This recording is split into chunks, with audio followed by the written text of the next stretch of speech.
Hello and welcome to New Zealand and to Rotorua for the first stop of this year's Crankworx World Tour, the second stop of the Crankworx Downhill series. I'm Rob Warner, and when you're talking about downhill in these parts, I can't believe he's done this. The big dog. Okay. The big dog of downhill. Here he is, Elliot Jackson. I think they're going to give me a key to the city.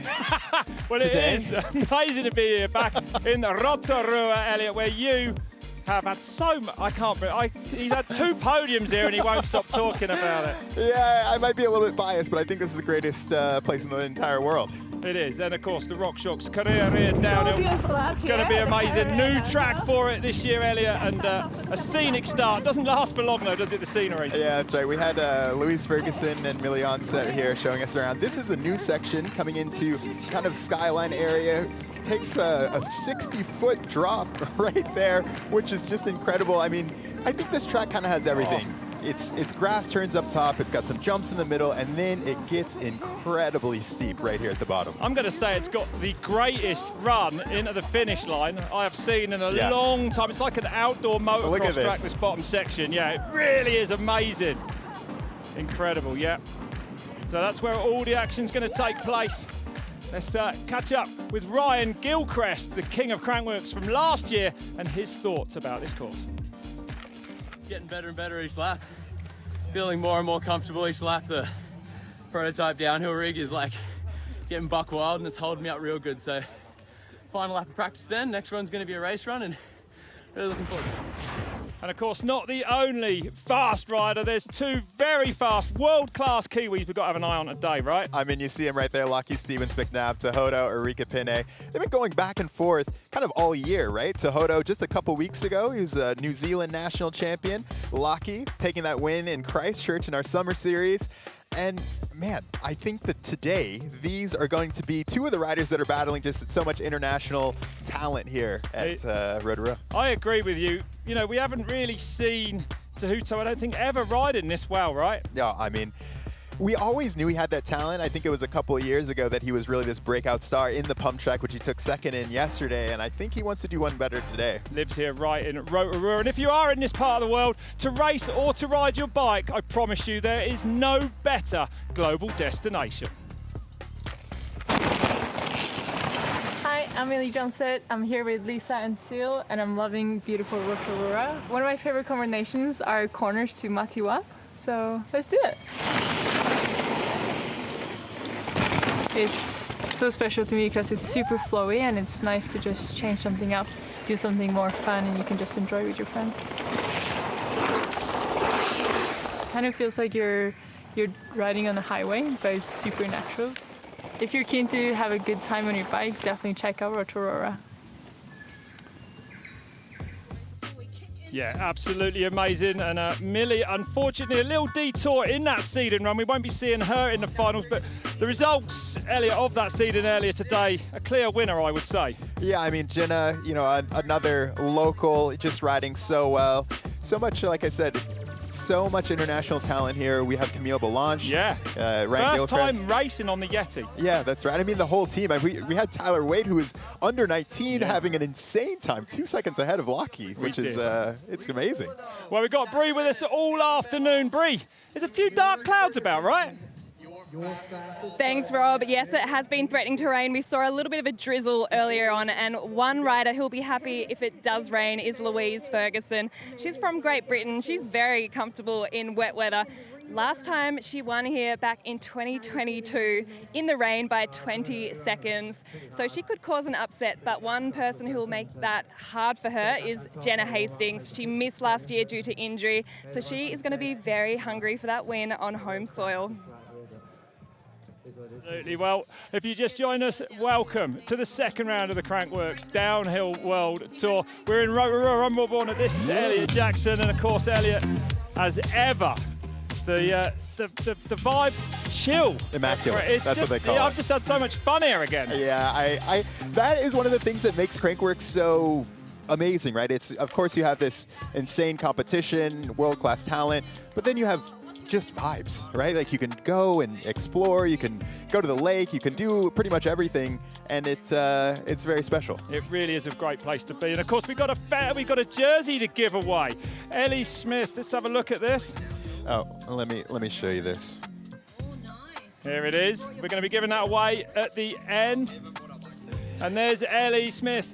She had a big one in practice, still smiling, but Ellie, how do you get your hands on that? Well, first, I mean, I can't believe Ellie's such a good sport to sign a jersey or A-line jersey from the hospital bed. But make sure you follow Crankworx and the Red Bull Bike Instagram. The latest posts, all you're going to want to do is comment there who you think's going to win, who you think's the fastest, and later in the show, we're going to announce a winner. We certainly are, and get well, Ellie.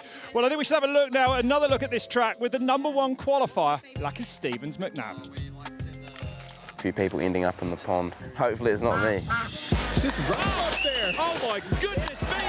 Stevens McNabb going fastest by 2.32. Unbelievable run. Yeah, it was pretty loose last year, but this year's a bit different. We're back at Skyline for the RockShox Kārearea Downhill, and look at the view we got. Oh, we're coming up to Fat Man's Route. Oh yeah? And any insights I would give to you, just don't case it. Slippery as, into a tight gap, slip right in there. They look quite big, to be fair. Almost big enough you could triple through it. It's like a hard line, isn't it? No, it's cool. It's sick we haven't stuffed this big in the racetrack. A couple of gnarly sections, to be fair, and probably bigger features on this track than we've had at World Cups for recent years, so that's pretty cool to see. Yeah, absolutely. Taking inspiration from Hardline, another course. It's an incredible downhill. The course and all the other amazing trails on Trail Forks here, right, Elliot? Yeah, I mean, this is such a world-class destination. It's so rare to have one, you know, we've been in the forest the last couple of years. Back here at Skyline, there is just endless trails to be ridden, hero dirt. No rocks, none of that stuff. You know, it's just all dirt, it's all loam. Nothing better. No, absolutely incredible. Well, we're going to go racing. Stay with us. We'll be back with the first woman drop-in after this break.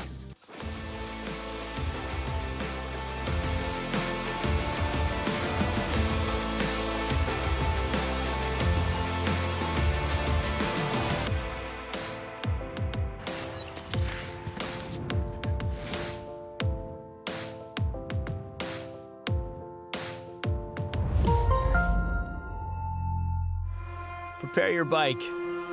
Visualize the track. Keep your blood pumping.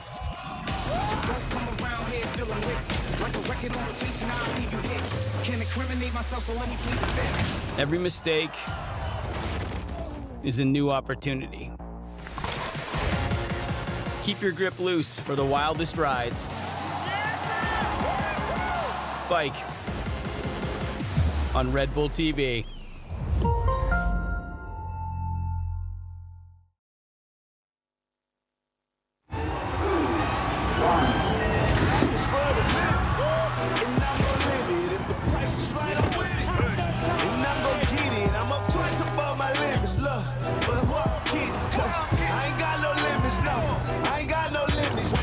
So bad, it's a party round here. All I see is gold, get us through my cardies round here. Always on time for the money, never tardy round here. Now I'm on top and they love me, keep some shawties round here. And we go pop us some bubbly, cause we going high, yeah.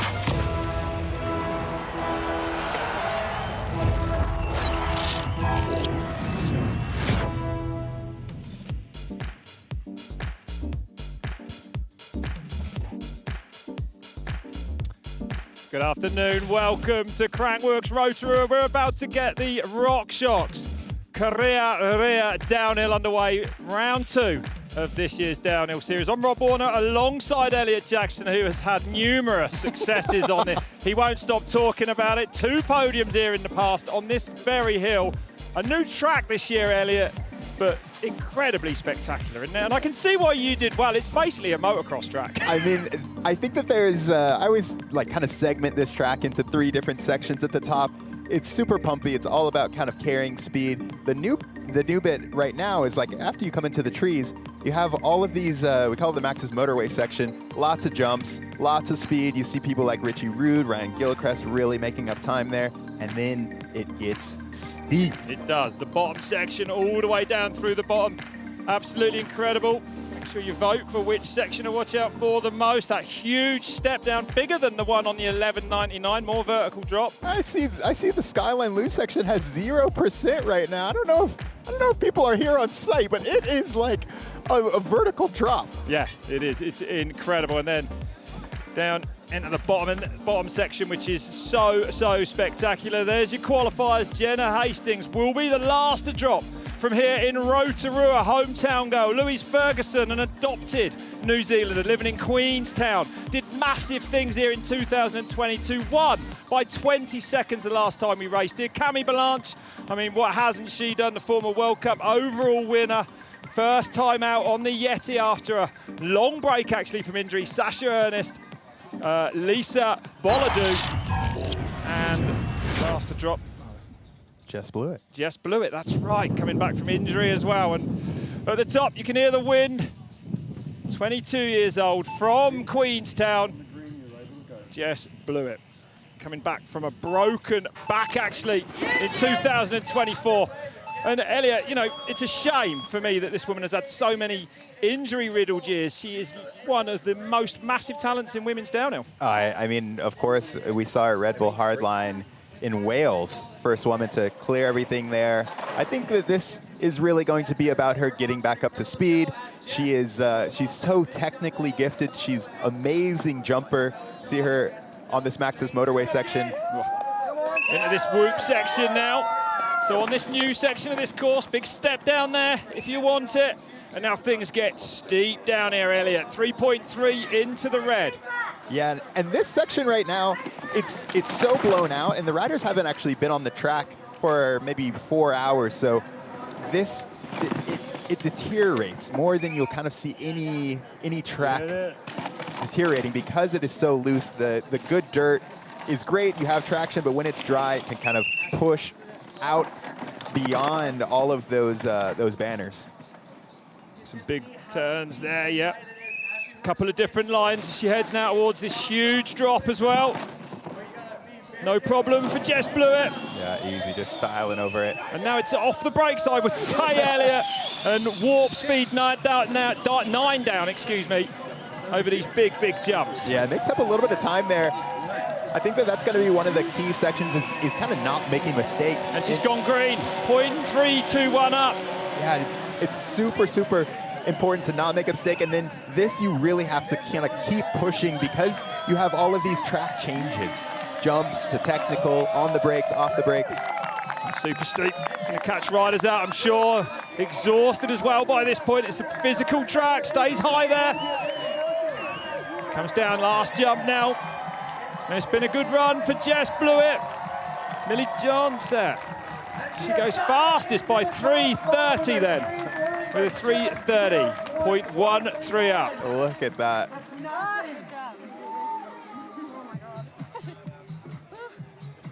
So ahead of Millie Johnson, Shana Hearn there in 3rd place at the moment. Good run from Jess. I think that's going to be a win for her, getting her racing legs back underneath her. And those no gloves, Kiwi style. We've seen so many kind of iconic runs down here in this Skyline Lose section. Good run for Jess Blewett though. I really need a timing screen in it. Can someone set up? Okay, Lisa Boladu from France now 20 years old. Great qualifier from her. And she's a former BMX racer, so this is a track that I would say would kind of suit her. Not super kind of rooty or rocky. Really about carrying your speed, pumping in the upper section, and then pedaling for these jumps, staying low. Trying to carry as much speed. Headwind in the week, making it hard to get over these jumps as well. And it's super physical. You're not, it's not a rest. You really have to kind of pedal. See some riders using that wall right there as a wall ride.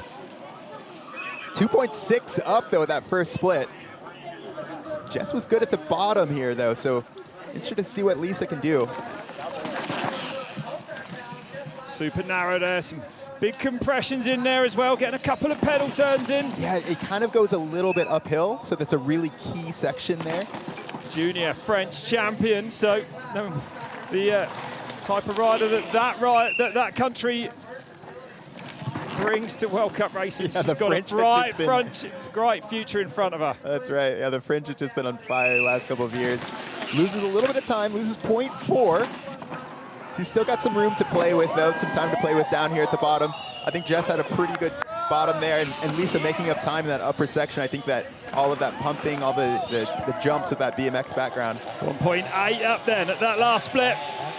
Over that big compression into that one, big send as well. I love these natural kind of sends down here. There's a triple there if you can get over it cleanly. Boladu looking like she got close. Yeah, I think the mark of a good downhill track is that you can make up time everywhere. So you're losing just another 0.3 coming into this last final section. Still 1.8 up though.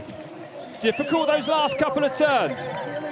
Yeah, you can't make a mistake. No. It's so kind of, it's so steep that you see the riders. She goes fastest, 3:28.6. Boladu then takes the lead. Great run from the young French woman. For sure, I was saying, like, as a downhill rider, you want to push, but you have to be so precise there because it's so easy to make a mistake. And this is that section I was talking about. It's so off camber. Like the whole thing is just off camber, off that 60-foot drop.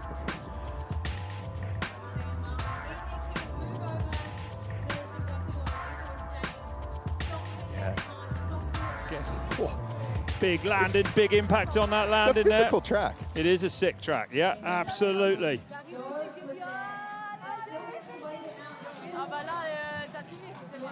Emily Siegenthaler there.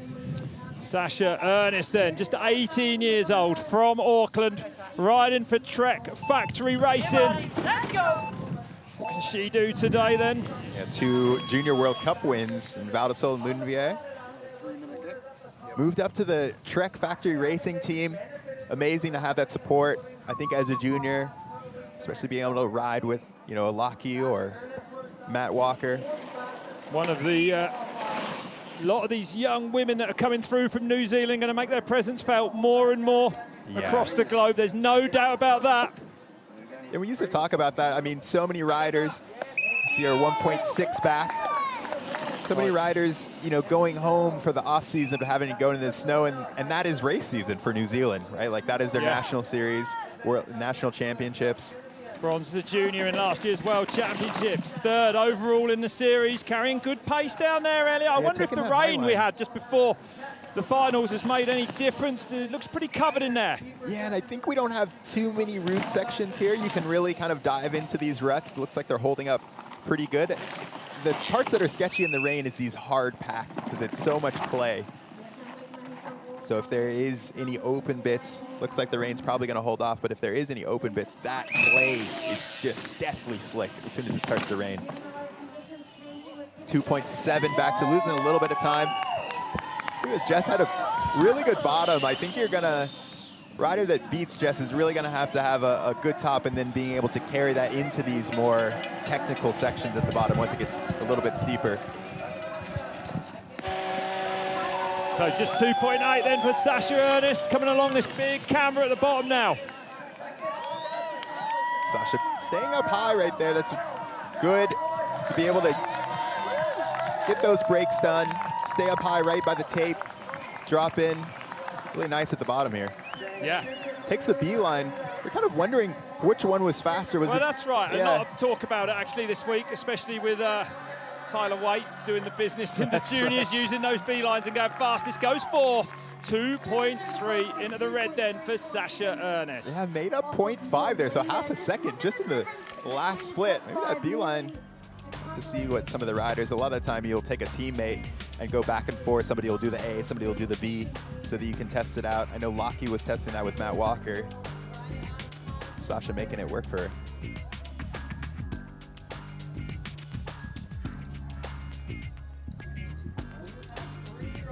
Really nice there. You really have to kind of wait the outside. You can see how many people have kind of fallen off of that off camber there. Sasha doing a really nice job.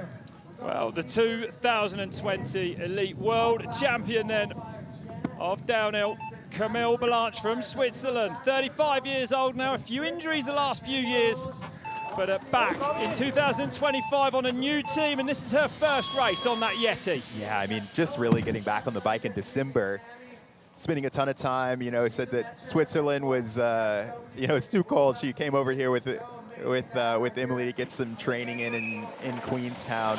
It's really cool to see her on this Yeti Team Yeti, like you were saying, full downhill race program this year. Yeah, great to see it. And Cami saying yesterday, it's a slow build-up to those first World Cup races. 2.7 up at split #1 though. So Blanche showing her form, Elliot. Yeah, I mean, as much as Cami says that she's gonna chill, she's a racer through and through. You just see her diving in, staying up high right there. Yeah. In her second sporting career, was actually a Olympic ice hockey player. There's your current leader, Lisa Bolladou, but it's looking under massive pressure from the woman on track now then. Cami Blanche, former world champion. Linking these turns, carrying great pace through those two steep right and then left. Yeah, she looked like she got hung up a little bit in that kind of off-camber section. It's really punishing. Lost 0.1 there, but looked like she's kind of back on it in these lower bits. So Blanche out into the sunshine now. Visibility is going to be difficult, Elliot, in the foresty bits, I think, when the bright sun comes out. Yeah. Cleanly over there. Blanche holding that low line there as well. Good pace across here. Yeah, you kind of, it looked like she was avoiding some of the softer bits of the track. That way she can carry some speed. Getting that high line. Drops down. Fighting it on the camber there, yeah. Does well to recover. And that was on purpose. She was trying to shave off a little bit of distance, also taking that high line. Yep. So coming down then Blanche just to this last jump now. And Cami Blanche takes the lead by nearly 5 seconds. 3:23.9 is now the time to beat. Yeah, she was on fire in that lower section. Still 2 seconds. 2 seconds outside the fastest qualifying time of Jenna Hastings.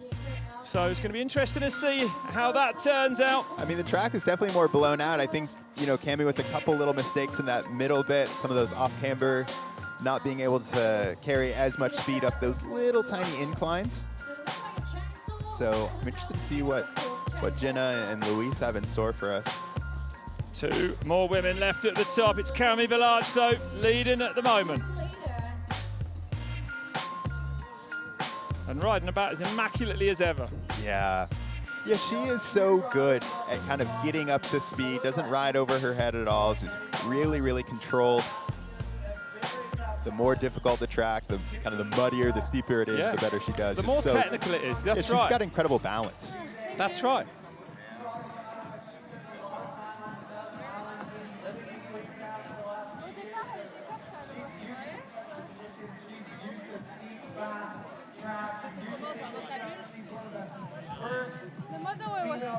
Ever complete a Red Bull Hardline last year at Red Bull Hardline Tasmania, so she's no stranger to big jumps. I feel like you can never tell what's going through Camille's head. She'll have a world championship winning run. She'd be like, yeah, it's okay. I know, you're right there. 3:23, nearly 5 seconds ahead. Christchurch just a few weeks ago, and she's just been on fire. Bench racing all the way after the finish line. Louise Ferguson, the last time we raced on this track, it was this woman that won back in 2022 with a massive winning margin of 20 seconds. A bit drier today than it was back then, though. Turns the GoPro on out of the gate. I love it. I do. I mean, we know how talented Louis is, you know, with that Red Bull Hardline just recently, one of the only women to be able to get that full run in. Super fit, making her kind of pro debut, I would say, like getting on these factory teams, being able to concentrate purely on racing, on training now. And back by less than a second. Tries to sneak around the side of those whoops, does it to some effect. But less than a second off Blanche, she's definitely in touch. Yeah, and just look for her to carry speed through this. And we know how good she is at jumps, and there's plenty of jumps coming. So far, I'd say this is looking better than Camille. You could see how much speed she's carrying up those tiny little bumps and things like that. 3 times in the top 10 in the World Cup last year. Woman from Fort William, adopted home now in Queenstown. So far, so good. That's probably one of the better sections we've seen through there. Yeah, really quick, I thought, through there as well. Balanche leading at the moment. 0.4 up, though it might not be for much longer, because I feel like this bottom section will really suit Louise Ferguson. Yeah, that's right. I mean, this, every section you can make up time in. She has to kind of get her mind on these faster bits now, kind of transition from being precise to now just letting it hang out at the very bottom. Getting up there, taking this high line, looking good so far, drops down just a little bit, getting the rut. Still holding good pace. Gets steep now, a little stall there. She can't really make any mistakes, just that 0.45 at the last split then. Taking the B line, that's interesting. No, she's all good.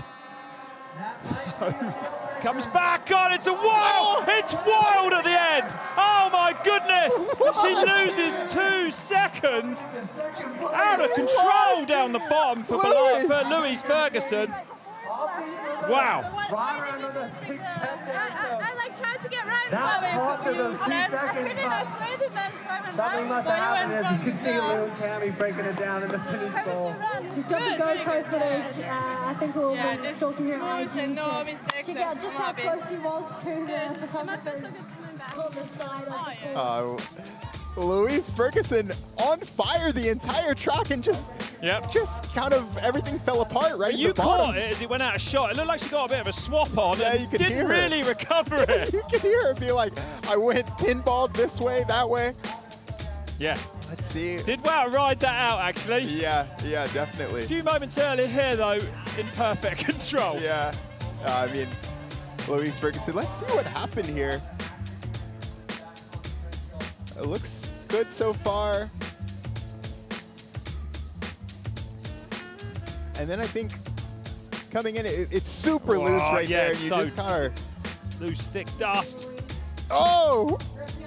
Just front in. Rodeo. Front in, and she couldn't brake, right? As soon as your front end kind of goes, you have to let off the brakes to get traction. Oh! Over jump. Oh! Into the photographers. Those photographers won't forget that this afternoon. I love that. That's...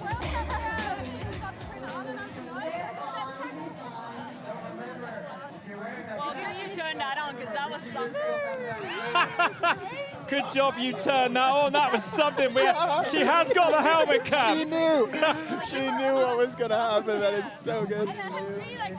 Okay, your fastest qualifier, the last to drop from here in Rotorua, just 20 years old, Jenna Hastings. Won the 11.99 at Whistler last year. The national champion of this country. Huge pressure on her this afternoon, I would say, Elliot. Yeah, she's been building and building this year, saying that she's felt really, really good, kind of back healthy. She's had a couple of injuries. We know the speed is there. Won the Air DH earlier this week. But let's see them as you come up to this first bit. Got over that, though, just, I think. So important to get cleanly over these jumps. A little bit of wind in the air as well. 2.3 up there. Oh. Beautiful line through those whoops. Yeah, she is, you see, kind of the only woman downsiding all of these jumps. Let's see how she can carry speed through here. Super fast through there, just diving into that rut. Carrying great speed, avoiding big compressions. Back online there as well, This is a beautiful run. So composed and perfect so far it looks then. Next split might be bigger, the gap. And this is the key to this track. It's the rhythm. You can see her kind of jumping here, jumping there, using the compressions to set up where she needs to. Not too bad through that left and right either. 4.8 up now then. Only woman to go high there, setting her up perfect for this huge 60-foot drop. And this is a massive run for Jenna Hastings when you look at the success of Balanche, World Cup overall winner, world champion as well. Hastings, a junior world champion back in 2022. So easy. This is exactly the way that you need to ride this track, jumping all the way into the grass. Got the front wheel over that landing as well. 5.2 up now then for Jenna Hastings. Avoiding any big moments down here. She should do it, Elliot. Yeah, she's so strong. This is the first time I've seen her ride with this kind of strength. a win in Christchurch, looking like a win here. Staying off the Lou Ferguson line. Last jump then for Jenna Hastings. She goes deep. Hastings takes it. 3:17.6. 6.2 into the green. A massive run. Oh, Jenna Hastings delivers on home soil. That is amazing. Brilliant. Absolutely incredible. Under all that pressure today. Taking 4 seconds off her qualifier. Yeah, 4 seconds off the quali as well. That's a huge run. Congratulations, Jenna. Jenna is on one this year. She is on one. Yep. If she can stay healthy from now until the start of the World Cup season, you can have eyes on her. Yeah. Yeah, I think that was faultless though. Well, I saw her that today. This was amazing. Let's have a look. Well, I think that the thing that I was looking for is just like, look at the kind of the rhythm that she's using here. Not using, not out of control, just really like kind of catching the ruts where she needs to, getting all the downsides. And I think that is one of the, like I said, the key to this track is finding the rhythm. It's kind of a in between a pump track and a motocross track. Yeah. There's so many deep ruts, so exactly many holes. What it is. Look at that. Big triple there. Hastings not scared to go for it. Yeah, you have to, and it takes a lot of strength. I mean, right? Like you're not pedaling or anything like that, but it's beating you up the whole time. Nice and light over the top of there, finding some grip in this deep dust here.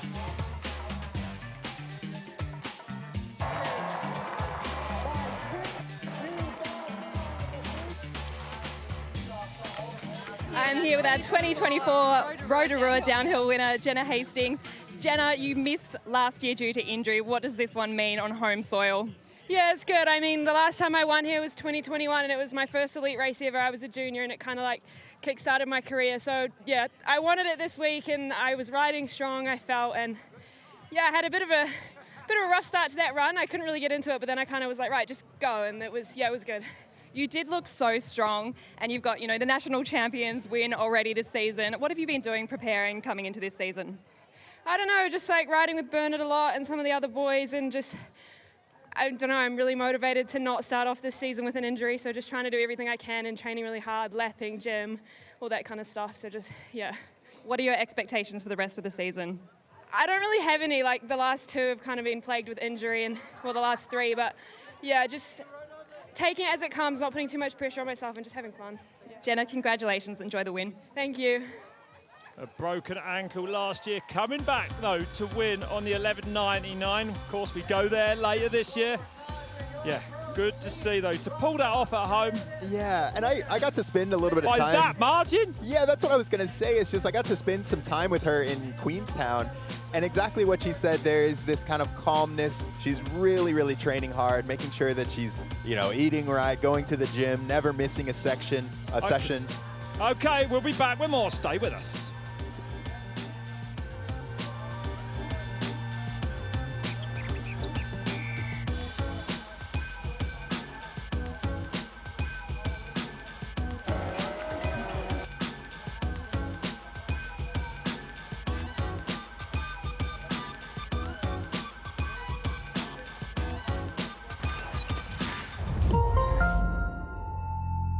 What a lovely little island we live on.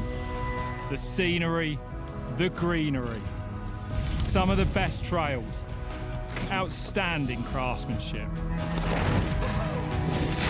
4 seasons in a day. It's easy to overlook our beautiful little island, and there's nowhere I'd rather be. Glorious! Shires, now available on Red Bull TV. Breathe in, pedal hard, flat out. Oh my God. 3 iconic urban downhill races on 3 different continents. Steep, narrow and formidable. Look at that. The Red Bull Canoa Bajo Series 2025. Live on Red Bull TV.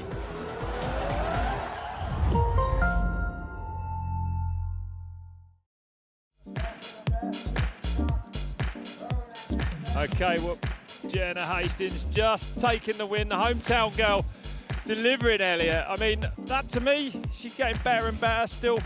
Only, what, 21 years old, and riding like that up against Camille Balanche, huge pressure here. This is her hometown. Well, I think that, you know, she kind of said it. We had it. This women's field, to me, one of the themes was these women kind of coming back from injury. We had Jess Blewett, you know, Camille Balanche, and Jenna Hastings, I think, in this win really showed what it means to ride this track. And it's a local track, right? She said that she kind of had a little bit of a struggle getting into it, but she came out of the gate really strong.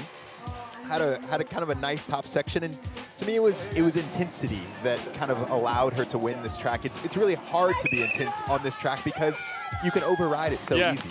Tripled in to the whoop section. I mean, she's just carrying so much pace. Yeah, that was great. Just use that compression to set her up. Because you have to be kind of deliberate. Some of the ruts will hold you, some of them won't. And I think her kind of like using this track as a rhythm section, setting up high where she needs to, getting her breaks done. Not rushing the bits she didn't need to. Yeah, exactly. Full composed. The only woman to hold that high line there, I believe. Yeah.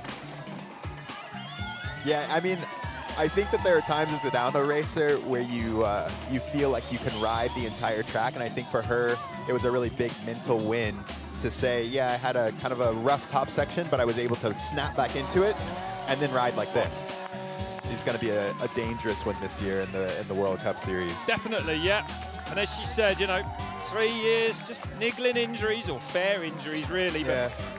But it's hard, isn't it, Elliot? You want to push on, you've got to train, you've got to ride downhill these days a lot, really, to be competitive. Staying away from injury, it's part of the game. It really is these, you know, always has been. I'm interested to see what she does the rest of the Crankworx series. I mean, we've got extra rounds this year. She's 1-1 so far. So, yeah, starting the year off right. Incredible. Yeah, and also, you know, Camille Balanche, that's her first race on the Yeti. I think she's going to be pretty happy with that. Like I said, I mean, she's is... Oh, that's what I was going to say. Yeah, I mean, you took the words right out of my mouth. She Sorry. is... Rob. have a habit of doing that. Yeah, I mean, she's just easing back into it. She's, you know, 4th place in the overall. Jenna with that 200 perfect season so far. Yeah. That's right, taking the win in Christchurch as well a few weeks ago. I think everyone, I mean, Millie, a little bit of a rough race in qualifying. She had probably a pretty good track, new team for her. So she'll be on, yeah, I think it's early in the season, right? You're just coming off of the off season. This is kind of where you first kind of test the waters. How did my training go? How do I feel? Absolutely, yeah. And of course, you know, men's race is coming up now, and a lot of people have got the name Lucky Stevens McNabb on their lips, and with good reason. That's I would say. I mean, I think it's a little bit of his to lose, but when that happens, it's easy to make a mistake. He showed me his GoPro. This is his Christchurch run, just laying down an amazing run in Bernard's Christchurch. not going to thank me for saying this, but he beat Bernard Kerr there, who is one of the best in the world, by 7 seconds. Right. I mean, it's a fact. That shows you his pace. Well, that's right. And I mean, he is so riding here, growing up here, this being his backyard. He knows what it takes. But, you know, in his qualifier, he did have a bit of a mistake. He showed me on his GoPro, got stopped right in that off-camber bit. So it can happen. It's not a given that he is going to win this race at all, as you can see by the times. Only half a second ahead of Richie Ruden in that seeding run. Tahuto Ariki Pena, the local man, the New Zealand national champion, won it in the forest here just 2 weeks ago. 1.6 off, just ahead of Laurie Greenland, a 3rd at the last round of the World Cup last year, showing us that Greenland is back. Ryan Gilchrist, Blenky, MacDonald, George Brannigan. Keep an eye on those. Sam Gale, we got a Finnish rider in there as well. Dan Booker, he might have a little treat for you off the huge drop midway down this course. Baxter Maywold, we saw him at Red Bull Hardline last year. Yeah, plenty to look forward to in this men's final. Yeah, this is a world-class field. Yeah, Dan Booker, the man who I've heard, is going to nose press off the yeah. So keep an eye on that. I mean, we saw him at Red Bull Hardline, what he can do there. I have a bit of bad luck at Red Bull Hardline in Tasmania. 2 years in a row, flat tire this year. Yeah, that's right. But of course, a great week here at Crankworx again, the Festival Village. packed with everything you could want. Elliot's been enjoying all the food stops. That's right, they've got some amazing dumplings. Amazing. Every time I see him, he's got something different in his hand. Local cuisine. So amazing. And this is only the first stop of 3 for the Crankworx World Tour. We go to Cairns in May and then Whistler. But stay with us, the men's race is coming up in a few moments' time.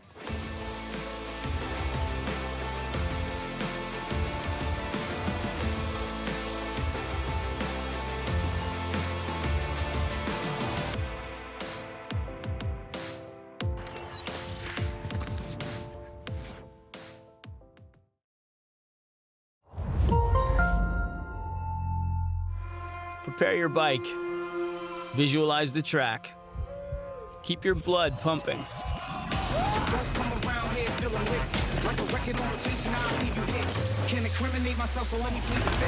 Every mistake is a new opportunity. Keep your grip loose for the wildest rides. Bike on Red Bull TV. I'm Matt Jones, I'm a professional freestyle mountain bike rider and I'm attempting 3 world's first tricks that have never been done on a mountain bike. And I'm tackling this project with my twin brother Jono. It's going to be a journey.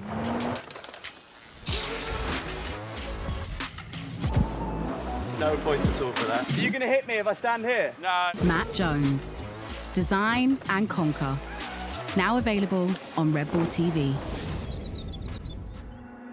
Fear. A constant companion that even the mountain bike elite have to deal with. And your mind just starts kind of playing tricks on you because you can't do anything.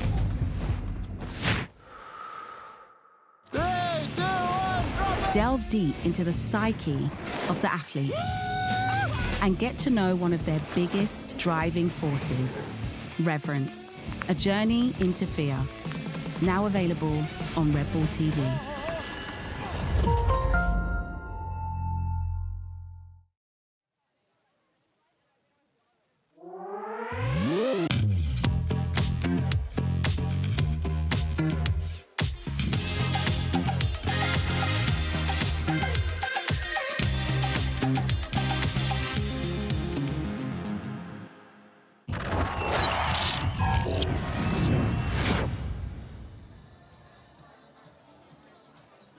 Well, if you just joined us, hello and welcome to the RockShox Kārearea Downhill from Crankworx World Tour. Stop number 1. We're in New Zealand in Rotorua, and we've got an absolutely unbelievable track that is going to be brought to life very shortly by the fastest 20 qualifiers. I'm Rob Warner alongside Elliot Jackson. We just had a great women's race, Elliot, but I know that we're really excited about this. Lachy Stevens McNabb, Richie Rude, Tahutariki Penne, Laurie Greenland, Kaya Hearn, Matt Walker, Charlie Mackey, Joe Millington, Tegan Cruz and Ryan Gilchrist drop in as your top 10 just before Sam Blenkinsop, Brooke MacDonald, George Brannigan. It's a great list here, huh? Oh man, we've seen some insane runs out of George Brannigan. And look at this. So this is Maxxis Motorway and the waterfall section, the RockShox waterfall section. This is what people are most excited about. And I would say that the Maxxis Motorway, it definitely played a big part in the women's race. It did, yep. Critical to carry good speed along there, good pace. We've got those whoops at the end. Right. There's a few different lines there. There's some of the men may even be trying to get up on the bank and around it. Sneaky. Saw that in practice, yeah. But it's all going off here in Rotorua, one of the most stunning places you could ever visit and one of the best places you could ever ride a bike. Actually, the soil here, I'm going into my usual geographical section in the geology. Yep. Massive volcano over there. I can't remember the name. Oh, here we go. 1886. It just pushed to subscribe. It blew up and covered the whole area with perfect riding dirt. It's true, yeah, it's true. It was the volcano made for mountain biking. It was. Yeah, it's brilliant. And it is, it's such a good soil there. Yeah, there's this is like the only place in the world that I've ever ridden a mountain bike where there's no rocks. Yeah. Right? Like you have roots, it's incredibly difficult in some of the terrain we have here, but there is not a rock to be seen. It's almost perfect conditions today. We had a little bit of rain. And if you ever do come here, make sure you bring a bike like I didn't this year, to my regret. But the forest where we were racing last year on the Tanifar is it's just one of the greatest places you can ride a bike. Like, it is actually mind-blowing in there. There's your leader, Oscar Griffiths, at the moment. So that's the time, a 3:01 at the moment. Actually, good time from him, only 4 seconds outside that fastest qualifier of Lachie Stevens-McNabb. So I'm going to say we're going to see that qualifying time come down by Stevens-McNabb. Yeah, I would say so too. I mean, I think that sometimes the track gets slower here, sometimes it gets faster. Looking at the women's race, a couple of the ruts have held. I think that's always the danger here is you don't ride for a couple hours, you have a full race, so many, you know, a couple hundred people, I think, ride the track, and a berm could be blown out you're coming into, you don't realize. So that is one of the other things here is that you have to think on your feet.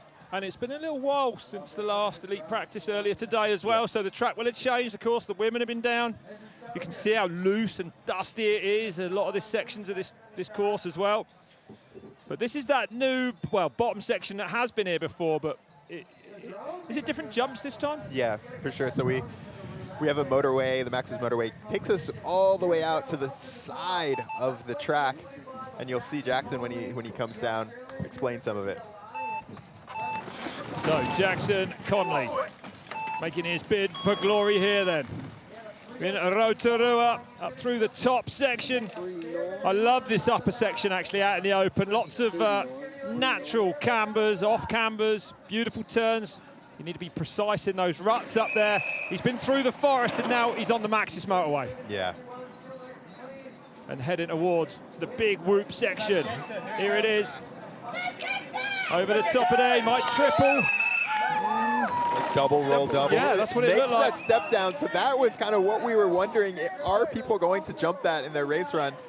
It's a big step down on there, and it's absolutely, and gapping through there, and it's critical, Elliot, isn't it, to get that whoop section somewhere decent at least, have the speed to do it. Through there's so many kind of, just diving in.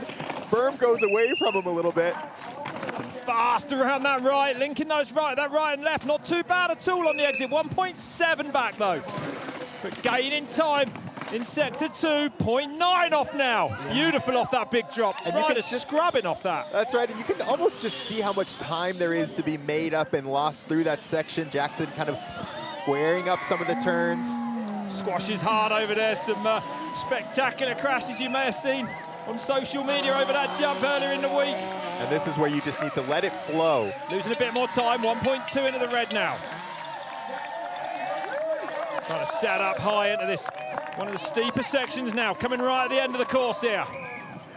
And using that A-line, going high there as well.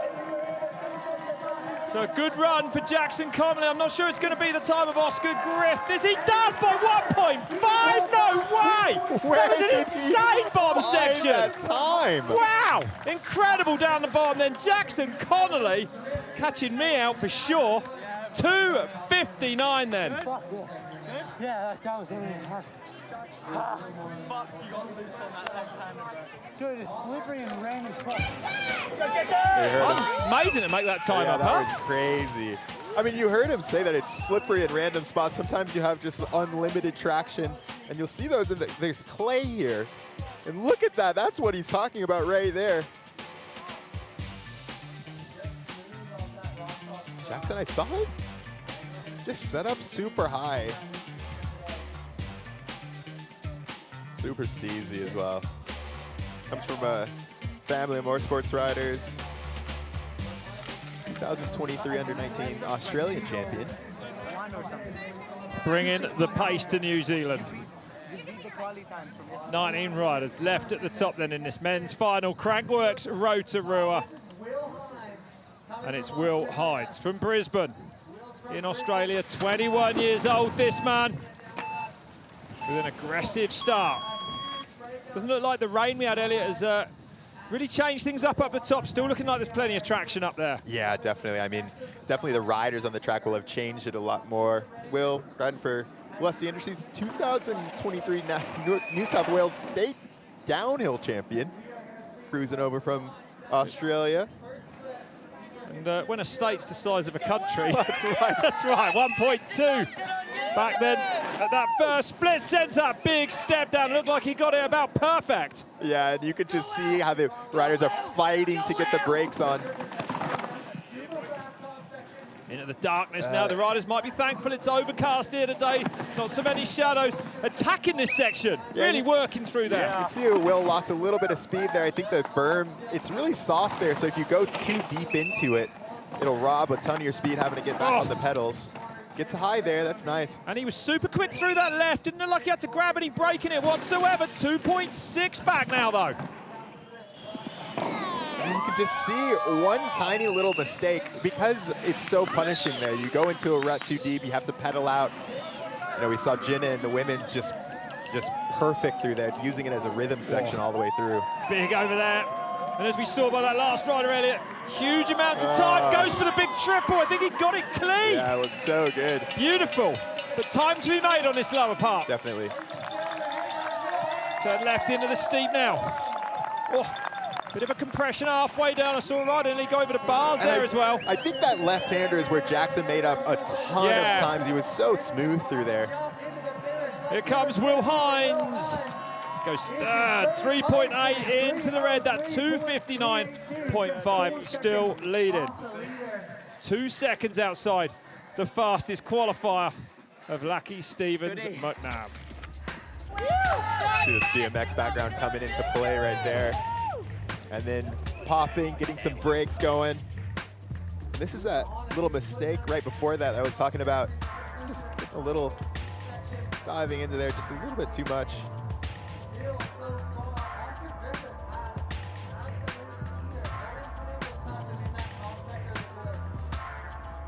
See these riders scrubbing off this huge RockShox drop. This is that triple just so steezy coming over. It's so good. Beautiful, huh? And not easy to get. No. It's a good indication of people going really fast if they can get over that pretty clean. Confirming what Elliot said. You were so good around that last corner. Okay, back to the top. Carter slowed now. Hometown, the gap, just 18 years old.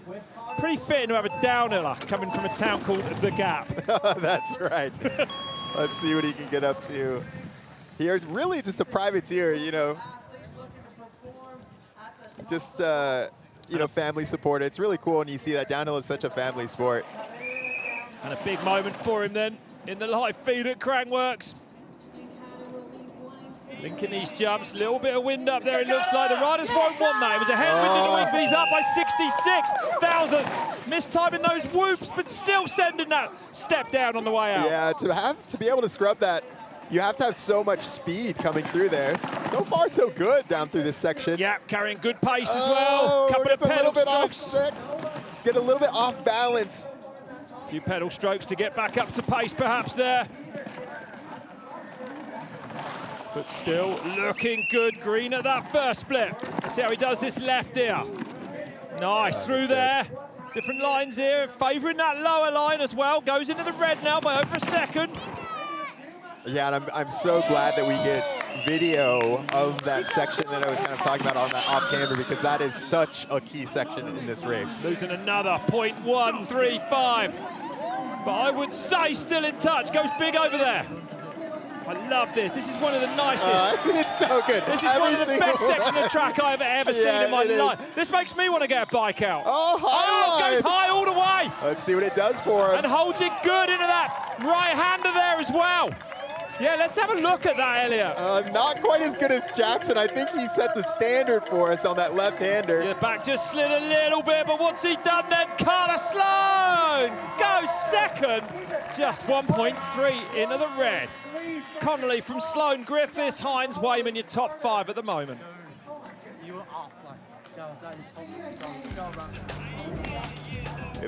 can tell how much he's pumping it.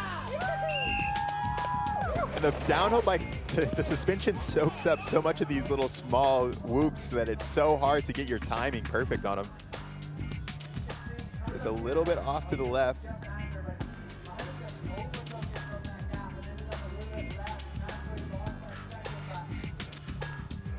Just 16 riders left to drop if you just joined us.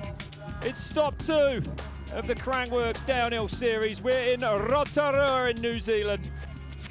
And the action is spectacular. An amazing track here at Skyline. And still 16 men to drop. Watching this run, that was so precise. It's such a good jumper. Carter. Strap in for this one then, Dan Booker. Actually lives in Hobart. His mum lives, he lives in Medina. His mum from Hobart, spends a lot of time there at the bike park. A 3:04 in qualifying, and without doubt, Elliot, one of the most creative, most skilled riders on the planet. He is absolutely stunning, as you might see if he does what he says he's going to off the big drop towards the bottom of this track. Such a nice dude, and I mean, he is so talented. I think I'm just waiting for him to have this breakout result. 0.78 up, then he goes in. There's that line on the wall, pioneered by the junior Tyler White. Oh my God, that's got to be quicker. Just bounce off the wall, missed the whoops. I know he didn't quite make it all the way out, and then wasn't able to get that step down. No, you've got to absolutely nail it, Elliot, haven't you, if you're going to do it? I'm interested to see what that does to his time. Yeah.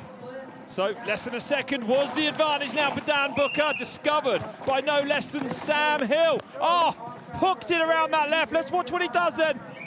Off this drop, I dread to think what we might be able to see. Oh! Goes for the nose press off the big drop in the middle of the track. Who does that? That's so good. And still in the green by nearly half a second at that third split. So can Dan Booker keep the intensity down here?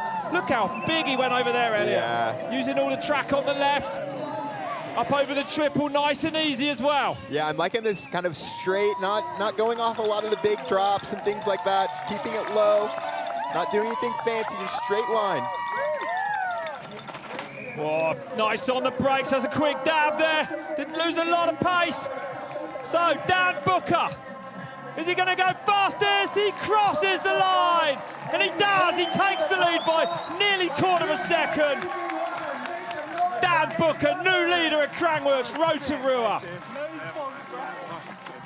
Into the lead in style. That's so good. What an amazing run.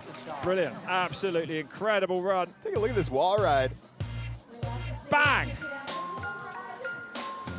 But braking a little bit for that step down, perhaps, yeah. So you can link both of those up. Yeah, that's the idea, right? There's a nose press, so steezy. You just doing a jump that big, middle of your race run.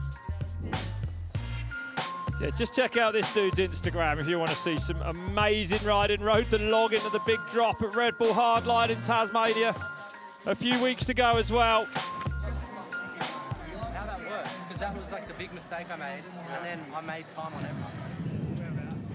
Well, he won the pump track last night. Jackson through, there's his tyres and pressures. Minion front and back and from Maxxis. Ride the dry tires here. A little bit slightly more tire pressure than we'll see some of the riders ride, but a lot of them will do that just because you can roll a little bit faster here, and there is ruts to catch you. That's right. Picking him up now a bit further down then, Jackson Fruit. A junior, had a bronze as a junior, for kind of concentrating more on Crankworx than the World Cup racing. Good scrub over there. Back by 1.15. Yeah, and I would have... Doesn't go for the gap. Yeah, I would have expected him to have a really good top. I mean, we saw him win that pump track yesterday. Maybe a mistake we don't know about, but you're right. The top section is like a massive high-speed pump track. Couple of pedals there for Fru as well. Yeah, I mean, I'm looking at Jackson's bike, too. He's running a really, really soft setup here. Yeah. Plenty of traction for him, Elliot, but he might pay the price at the top. Yeah, definitely. But nice through those two turns, clean. Have to take a little bit of risk with the traction that you have. Mad to see these riders squashing off that big drop there, big double now. And then full bore towards this huge natural gap coming up. Sends it deep over there as well. Riders to the left, gives him a nice line in this next section. Yeah, that's right.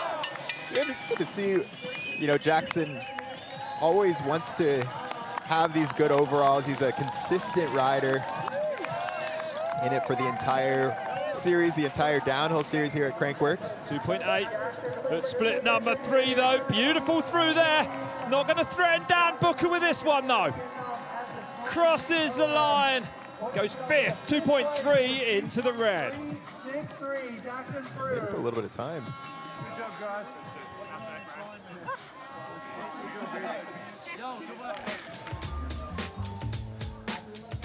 Here you can see that kind of that suspension I was talking about. Jackson's bike just riding super low. So he's wanting to, when you do that, you're really looking for a lot of traction here. Super fast, I would say, through these 2 turns, though. Sets up nicely for that left. Gives himself another few inches. Had a nice bottom at the... Oh, look at that, Elliot. Can you imagine? You want to get on your bike after those 2 podiums you had here? It's unbelievable. You're in the commentary box today. Put me in. No, I'm kidding. Yeah, right. Get this man a bike.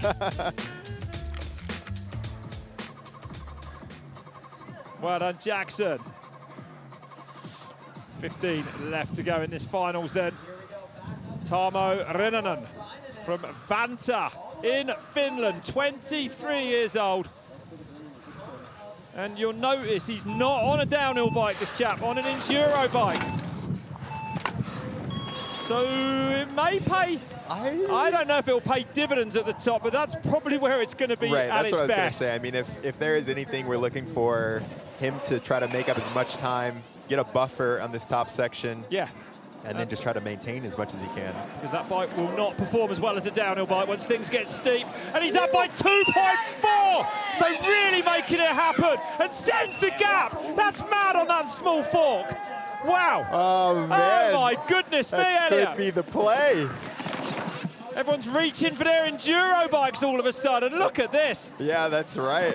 But can he keep this advantage? Because any minute now it's going to get a lot steeper for him. Yeah. Yeah, especially in that last section. It's super, super rough. Being able to hold on through there. Oh, goes down, just loses the traction. Just like, and a mess now. He's got his panties in a wad. What a shame then for the Finnish rider. Up by 2.4. That's a mad top section. That is a mad top section. And that's a huge margin. For sure, and I would expect him to almost even make up a little bit of time right there because it's so tight. It's hard to get a downhill bike around that stuff right there. I mean... Oh, yeah. I mean, he was absolutely in touch. Yeah. Oh. Coming from Finland. Not many hills there. I mean, we saw Matty Laikinen back in the day coming from Finland. That's right. Yeah, absolutely incredible. But, I mean, you know, Elliot, it's fair to say that bike won't grip as well as a downhill bike. I mean, he's got to be so precise on it. That is exactly right. I mean, it's not just the rough stuff. The downhill bike, you have so much more grip around the turns. The traction difference. Yeah, that's what you're. That's the difference. Yeah, I agree. It's mind blowing. Yeah, it is. I got back on a downhill bike after a little while last year, and to say my eyes were open is an understatement. Yeah, unbelievable. 14 left to drop them. So here's that right here. You just see him into that. You see how soft it is there, just kind of pushing a front wheel. Not able to get his foot out of the clips quick enough to kind of save it. Just a little bit unexpected.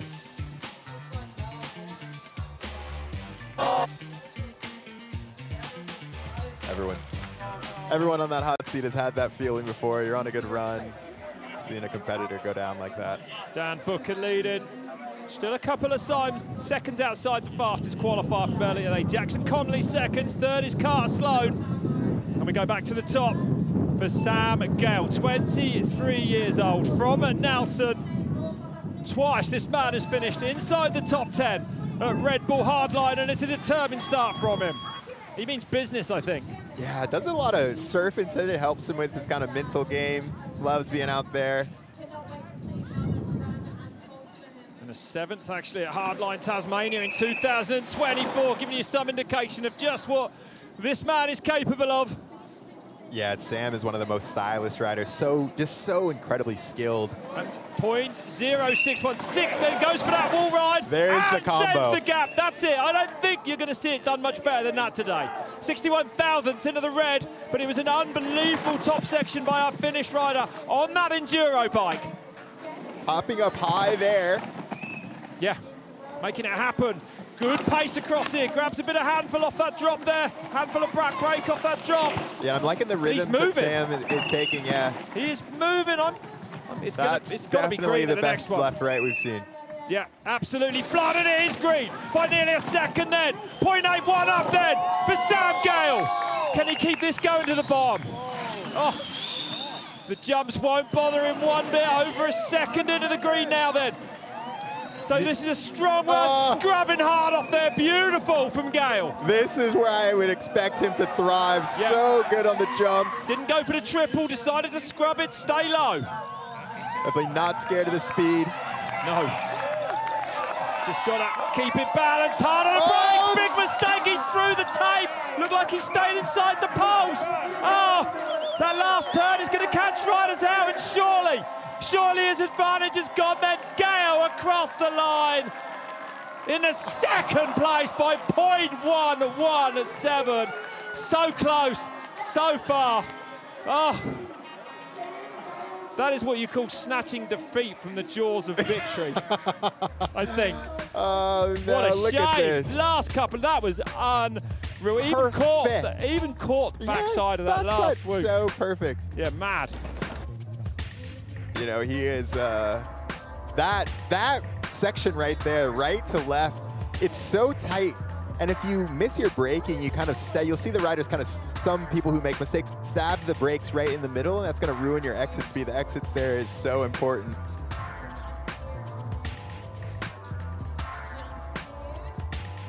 Just one mistake away. That was amazing from taking the lead. Just came in a little bit too hot. He got a bit of a swap, yeah, and couldn't really recover. Probably lost his braking a little bit because of it. Loose down there, Elliot. Yeah, it's a completely different mindset to go from that super fast, wide open, and then you have to shut it down to almost a stop. So from one fast New Zealander to another. George Brannigan from Queenstown, 32 years old, a resurgent George Brannigan. So many injuries and illness over the years, but really finally seeing him back to his best. Yeah, new bike this year. This is the first year that he won't race the entire World Cup season. We've seen some incredible rides here. We've seen some incredible rides over the years at the World Cup. Yep, former New Zealand national champion as well, this man. Nearly won a World Cup back in the day. And more recently, a third at Red Bull Hardline Tasmania. And he's back by less than half a second. Yeah, this is George. Oh, did you see that gap? George hopping up high. He pioneered a gap here, you know, on the old track that was just outrageous. I think every single person here talks about it. High there. Oh, and held it across there. See, doesn't even have to take any pedals out of there. No, and that is talent. Carrying great pace through here then. Oh, a little dab there. The slippery surface catching him out. What he can do through here. Super tech, a little bit of back brake in there. Didn't look like he lost too much speed though. No, not too bad. But he's back now by a second. So lost 0.4 really between those two splits. George on a really good run. 0.7 now. He might find that between here and here in the bar, but it'll take almost perfection, I would say. Oh! Goes massive there. So it is flying down here, good pace. Sends the triple, cleanly over that. That's right. I mean, George, he's on fire, just maybe a little bit off timing here or there. But putting it all behind in those little mistakes, looking composed here, nice around that last left. Back wheel's blowing out a little bit on that one. So George Brannigan, down to the line he comes, where's he gonna go? It's fourth for him, just 0.47 off. We knew the times were gonna be tight this afternoon. It's gonna take something special to win this. Yeah, and I think the George run kind of showed us you can be aggressive, but it takes aggressive and smooth at the same time. This track is so much about the rhythm, hitting your lines perfectly.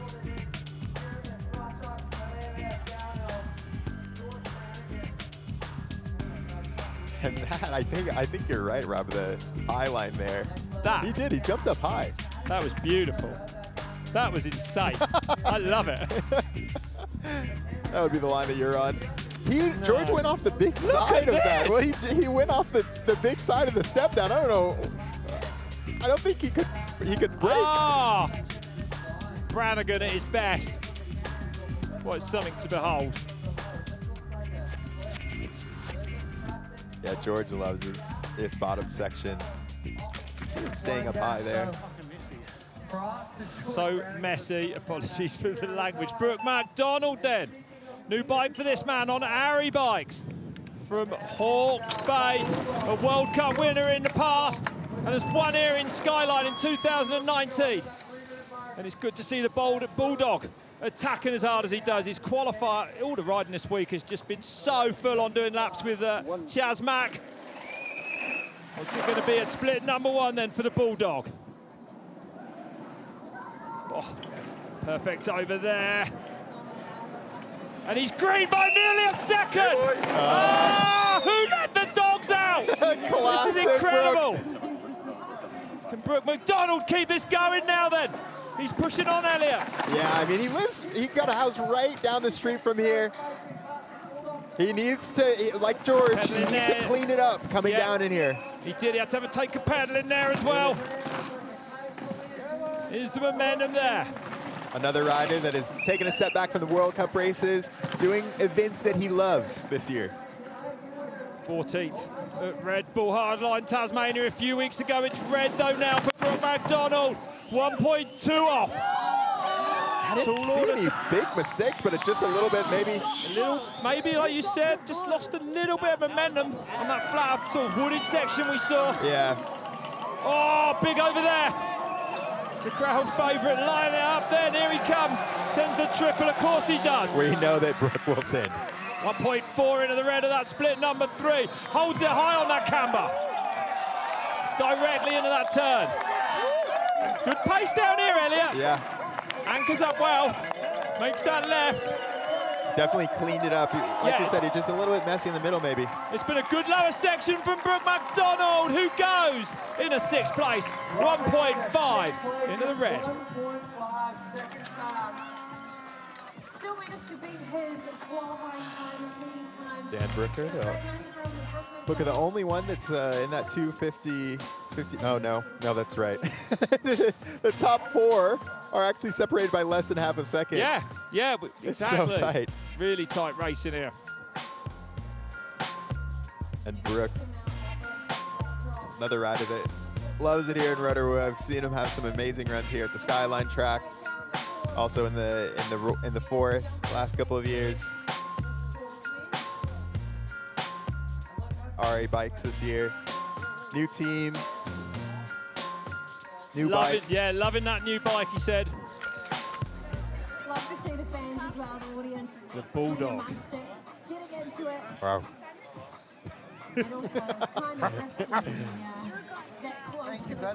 Okay, Sam Blenkinsop, the next one to drop. A World Cup winner in his career. And the last time he raced here in Skyline in 2022 is this man that took his 2nd win on this part of the mountain. 2-time a Crankworx Downhill Series winner as well. Blenky pushing hard in that 1st turn. Yeah, and he is so aggressive. And if he can make it work on a track like this, like you said, I mean, he's been on the podium here. No, he's fit. Always, yeah, absolutely. And one of the most stylish riders ever in the history of the sport. Where's he going to be on? The clock is up by 0.18 then. Goes through those whoops, clean out, sends that step down as well. So Blenkinsop not doing much wrong so far. This, I think, Elliott, is a pretty important section through here. I don't know if I like that kind of high there. It really sets you up, kind of tee off there right at the end. But if you can make it work, I mean, if you can dive in, not touch the brakes too much, it can work. Oh, good through that right and that left, I would say. On that low line, 32 thousandths now into the red, though. What? Oh, you heard him. What happened there? Just wild into the drop. Oh, blimey. You don't want to be doing that this afternoon, but he's managed to go green. 0.34 out from Blenkinsop then. Oh, sideways, throws it over there. This is mad. So Blenky attacking now. He is attacking, pedaling everywhere, pedaling in there, whipping it out. Last couple of turns for Sam Blenkinsop. Can he hold on to that small advantage? The front push is there, doesn't bother him, gets a pedaling. Blenkinsop, is he going to go fastest? Blenkinsop takes the lead, 0.75, 2:58 now, the time to beat here. A great run, read some of the way down, pulled it back. Yeah. Wow. New leader, Sam Blenkinsop then. Still outside. The time set by Lucky Stevens McNabb in that qualifier yesterday.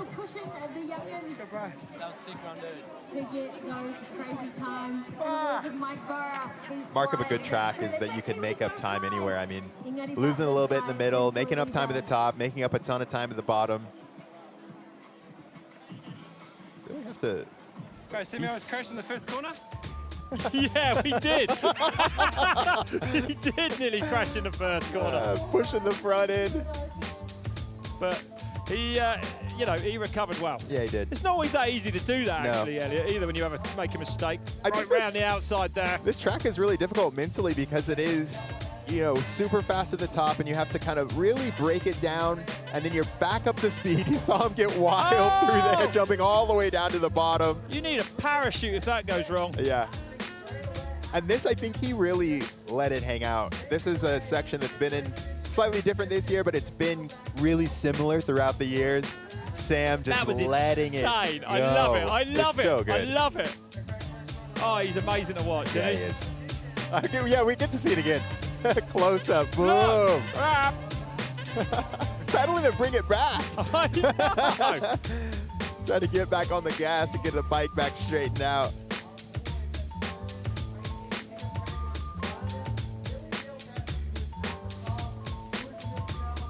Blenky, that was such an aggressive run. How was it from your perspective? I had to ride aggressive at the bottom because I pretty much blew it away at the top. So I was like, oh, well, we're coming into the bottoms. I felt good, so I just pushed the bottom part. But, yeah, I blew the top sections out really bad for some reason. I just rode, thought the dirt was going to be grippy after the rain, but it was actually slippery, and I just washed the front in the first corner. And then I seemed to do it most of the way down until I got into the woods until the finish, and then I started getting my flow on, and then I was like, would have seen it if I die now. Everyone can watch me, so it's good. Yeah, I had fun. It was cool. Thanks, Blenky. Best of luck. Yeah, thank you. Yep, congratulations, Blenky. New leader then for the RockShox Kārearea Downhill. A 2:58.6. Booker sat there in second. Gale from Connolly from Brannigan, your top 5. And 10 riders now left to drop here in a Rotorua. Rob, I'm noticing that we can almost see the riders' kind of mental state coming through, right? Like we saw Blenky really pushing at the top. We saw that front end push. We saw him make a couple of mistakes in the middle after that step down, and then we saw him risk his life at the bottom.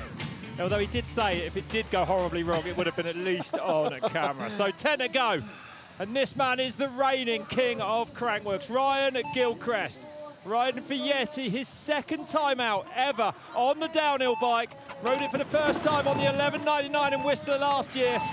Let's see what he can do, because I feel that this top section will suit this incredibly explosive rider. I agree. Had a bit of a crash in the pump track. Hurt his thumb just a little bit, so this is going to be the section that he's going to push in right here. So good on the BMX track. So skilled, so strong. The pump track world champion is up by 2.1. It's an unbelievable top section then. I didn't think it would be that good. I didn't know if it would be that good. I knew he was going to go for it, but now is the kind of the downhill section, so he needs to maintain. Don't make any mistakes. Don't do anything crazy. It's pretty clean across there. Wins in so many of the different disciplines we see at Crankworx. Love to see him on the downhill bike, though. And there's amazing, Elliot. What can he do from here on down? This is a big test for him now. Yeah. We'll know right after this split. We will. Here he comes then. He looks good. I haven't seen him really make a mistake. He's lost a little bit of time around. I think he's done what he needs to do. But now can he just keep it? Blenky was so fast down this bottom section. But Gilchrist will be magnificent over these jumps, you would think. Straight into there, scrubs hard. Nothing spectacular, but absolute pinpoint accuracy. Nice, big over there. It's He's the carrying triple. good pace up here, you know. No doubt about it. Let's see how his braking is. Smooth. Yeah, smooth into there. Not to rush this left. Gets in there nice as well. That was fast. Has he done enough? I think he probably, I don't know, I'm not, maybe. Let's find out. Here comes Ryan Gilchrist. And he goes fastest by 1.8 seconds.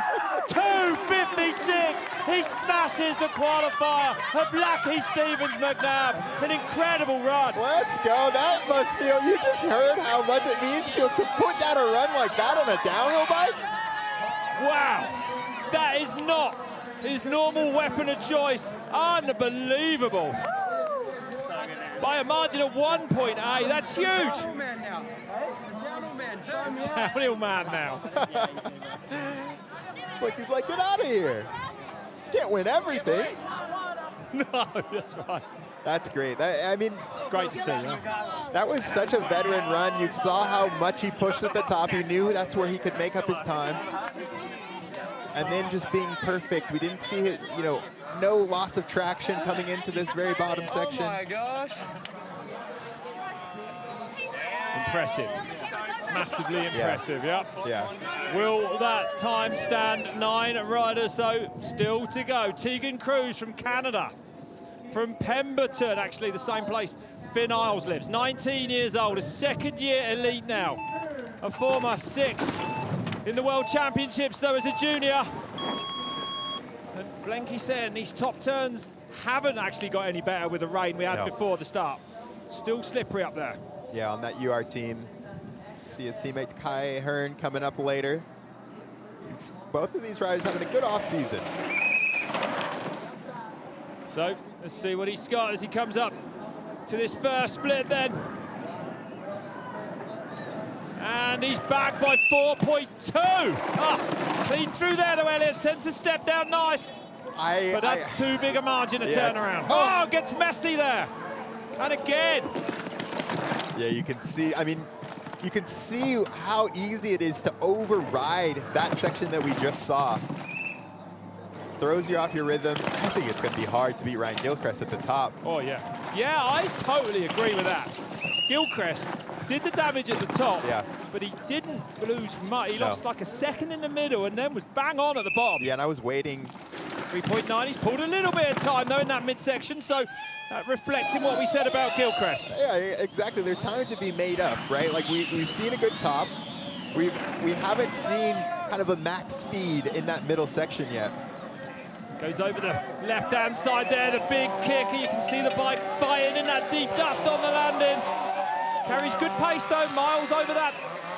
Big triple, 4.2, though, goes back on the clock. But from that first split onwards, he's been actually on Gilchrist's pace. Well, I mean, Tegan is a World Cup downhill racer, so we would expect him to make up a little bit of time on So here he comes, Tegan Cruz goes across the line, 5.3. In 11th place for him, 5.3 into the red.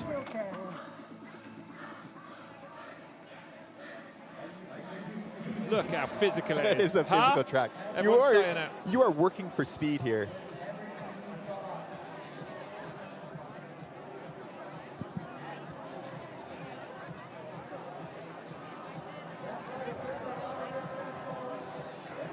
Gilly, you're in the hot seat and your downhill bike, it's not your usual weapon of choice. How are you feeling on that downhill? Oh, look, Yeti put me on it. I did a couple laps of practice and yeah, I guess it kind of speaks to the bike because I haven't really done much setup on it. I've just jumped on it and the thing's an absolute machine. But yeah, shout out to Richie for towing me up to speed out there. I wouldn't be even remotely as fast as I would without him. And shout out to Tyler for still being fastest man down the hill. Epic run, congratulations. Thank you so much. Okay, well, getting to the sharp end of the things now. 8th fastest qualifier. Duke Millington. Those are his tyres. Minion up front. Saw that. Joe Millington, actually. Yeah, Joe, excuse me. Joe on the start list too. And he's riding this trail bike too. And we saw the tire pressure, 27, 29, so even higher tire pressure than some of the other riders. This would be the section, again, that he's going to be wanting to make up time in. Oh yeah, single crown fork for this man as well. So let's see then if he can make that bike. Capitalise on that bike at the top. 3.7 does the wall ride on the enduro bike. That's mad. That's so good. I mean, I think you really have to pull for it, but you can see how rough it is for him right here. Bike, yeah, it's getting loose now. That's the shorter travel enduro bike's different. Oh, it's not really just nice about the travel, there. is That it? is how you do that high line. And I think the enduro bike can perform here as well. Yeah. But from here on down, it's got to get going tricky. for it. Yep. He's trying. Just so rough. Oh, that was unbelievable. What? How fast did he come into there? He's riding it. It was 3.7. What is it now? 1.9. Takes nearly 2 seconds back. That was insane through there. Which means Gilchrist's time is very beatable, I would say. Yeah. Oh, incredible then from this man. Joe Millington. Riding the middle bit, you know, what I would say is the downhill section on a trail bike. And goes big over there off the big kicker on the left. Well, Millington not scared on that short travel bike. No. 2 seconds to find, no. I think it's going to be too much, Elliot, with just this little bit of track looks left. fast. He does. Oh! He looks really fast. A big mistake there. He keeps it going. It's the Wild West out there. Joe Millington then safely across the line. What a time. He goes into third. 1.9 to the red. That was unbelievable. I love it. Enduro bikes and wall ride just like cookies and cream. Unbelievable. Hanging it out. Look at that. Look at this wall ride here.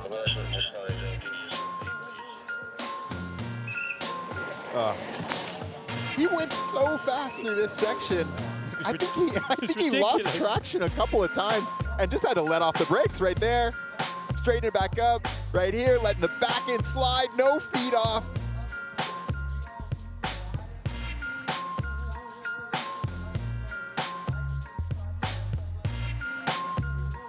Always feels good to put in a run where you lay it all out. I mean, you'd rather make a couple little mistakes and have a run that's too safe. And he definitely did not have a safe run. He can definitely go home saying, I didn't leave much behind out there this time. Yeah. Bro, I don't know how you got that last corner. I was like, he's done. All right. Blakey. 7 to drop. From Napier, 25 years old, Charlie Mackay. And I said to Brooke, after the course preview they did together this week, you should have a look at it. How much time does he spend on his bike? And he said he hasn't ridden a downhill race since this one last year. So this will be all out from Charlie Mack. Yeah. That's for sure.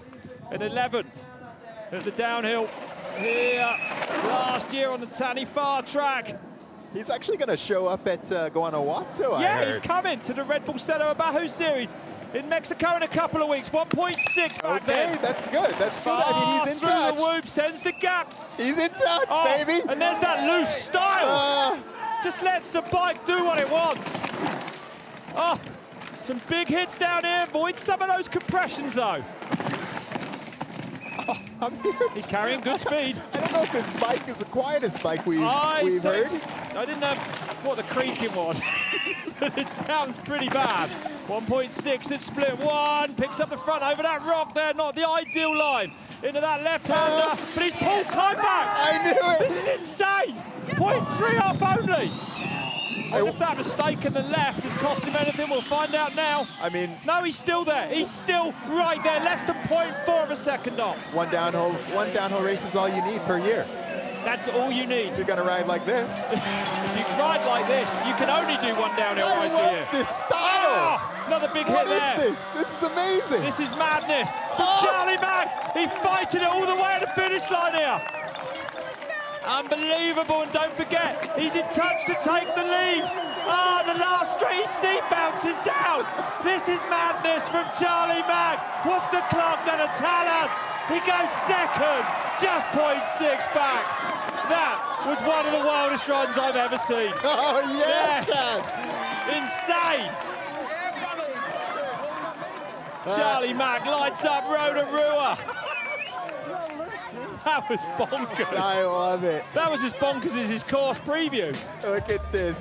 I mean, I love this style, right? Like, kind of knees in, does the helmet check. Yeah, I saw that. How'd you do that? Just so much body English. Yeah, he's brilliant to watch. I'm looking forward to seeing what he can do on the concrete. Look at this, look at that. What is that? That's so good. Oh my. This is a one-of-one style. Chaz just letting it eat.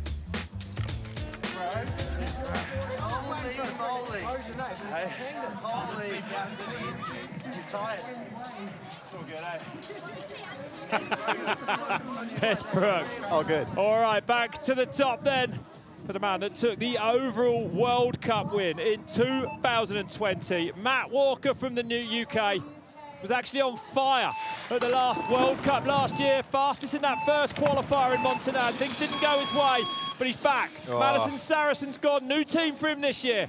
You will see such a precise run out of Matt. I mean, he's so immaculate, tests more than almost anyone, rides so much downhill. And this is going to be his first race on that for the Trek on that factory bike. So let's have a look what Matt Walker can do. The first split's going to be interesting. Over quarter of a second up. Straight through the middle, triple on the whoops. And just look how still he is, right? He's so strong. You don't see his bike kind of moving around too much. He is a class act, absolutely, yeah. Go slow there. Precise, precision all the way down, but carrying amazing pace across this camber. Oh! It's a bit of a kick. Didn't bother him, didn't slow him down either. No, he's so smooth. This is exactly the way that you want to ride a downhill bike. Gets deep into that first right-hander as well. Perfect line. I reckon he's going to extend it. 2 seconds up now then. So, really going to put Ryan Gilchrist under pressure, Matt Walker. 2 seconds is huge, Elliot. Huge. Absolutely huge. 1.9 now. We've seen some riders take some risk here at the bottom, though.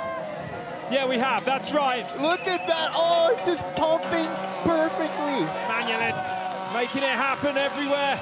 You won't see much more calculated riding than this. Oh, exactly what you need to do. Gets on the brakes. And he'll be super smooth, a little hang up. Little stall there on that little flat section, but good through that left-hander. Surely this is going to be the new leader then. Matt Walker comes down the line and goes. Fastest by 2.4 at 2.54. Oh, 5 riders left at the top, and that has certainly put the pressure on them. New fastest time of the day. Insane. I love seeing. We knew it was coming. Yeah, I love seeing Matt Walker ride. When he is riding well, it's just beautiful. Yeah, I agree. Because we've seen so many riders override this section, and he's pushing, he's aggressive, but he's not making any mistakes. You don't see him sliding out, you don't see his front end pushing or anything like that. Exactly what you want to do. Bike is working really good. Excited to see Matt have a good year this year. That was impressive. First time out on the track, showing us that he's going to be somewhere near this year.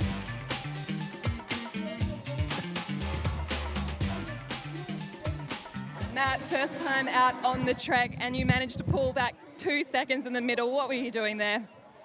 I don't know, really. I mean, obviously the Trek carries good speed on the flat sections, and yeah, just super happy to nail down a pretty solid run. As you say, like, it's been a long winter of testing all new parts on the bike for me, parts I've never ridden before, so I'm still in that process and still building up to the first World Cup, but yeah, happy to be somewhere near.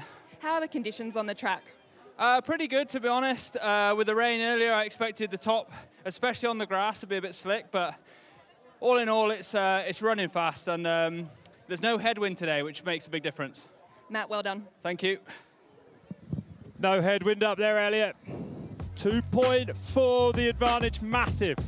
2.54, that's a long way ahead of Lucky Stevens' qualifier. There might have been a wind actually yesterday, but impressive. Gilchrist second, Mackie, the most explosive run I may have ever commentated on there in third place.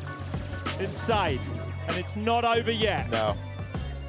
Yeah, like Matt was saying, I mean, when you switch everything, suspension, bars, frame, it takes a while to get up to speed, and I think a run like that is really nice. Okay, well, let's hear from Katie Wynn, and she's with Bree.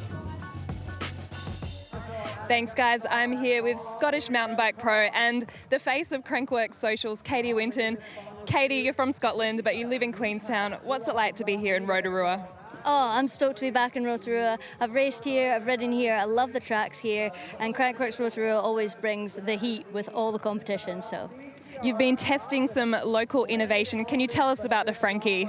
Yeah, went out with Mountain Bike Rotorua, and they've created a vehicle just for what they need. There's not a lot of options for electric vehicles here, and the local innovator and inventor, Racleve, and his mate, Brad Lauder, they've made this vehicle, and it's absolutely awesome. They've even made sure that the battery is repairable rather than just coming to the end of life and going into landfill. So it's super cool innovation here, and it was rad to get to try it.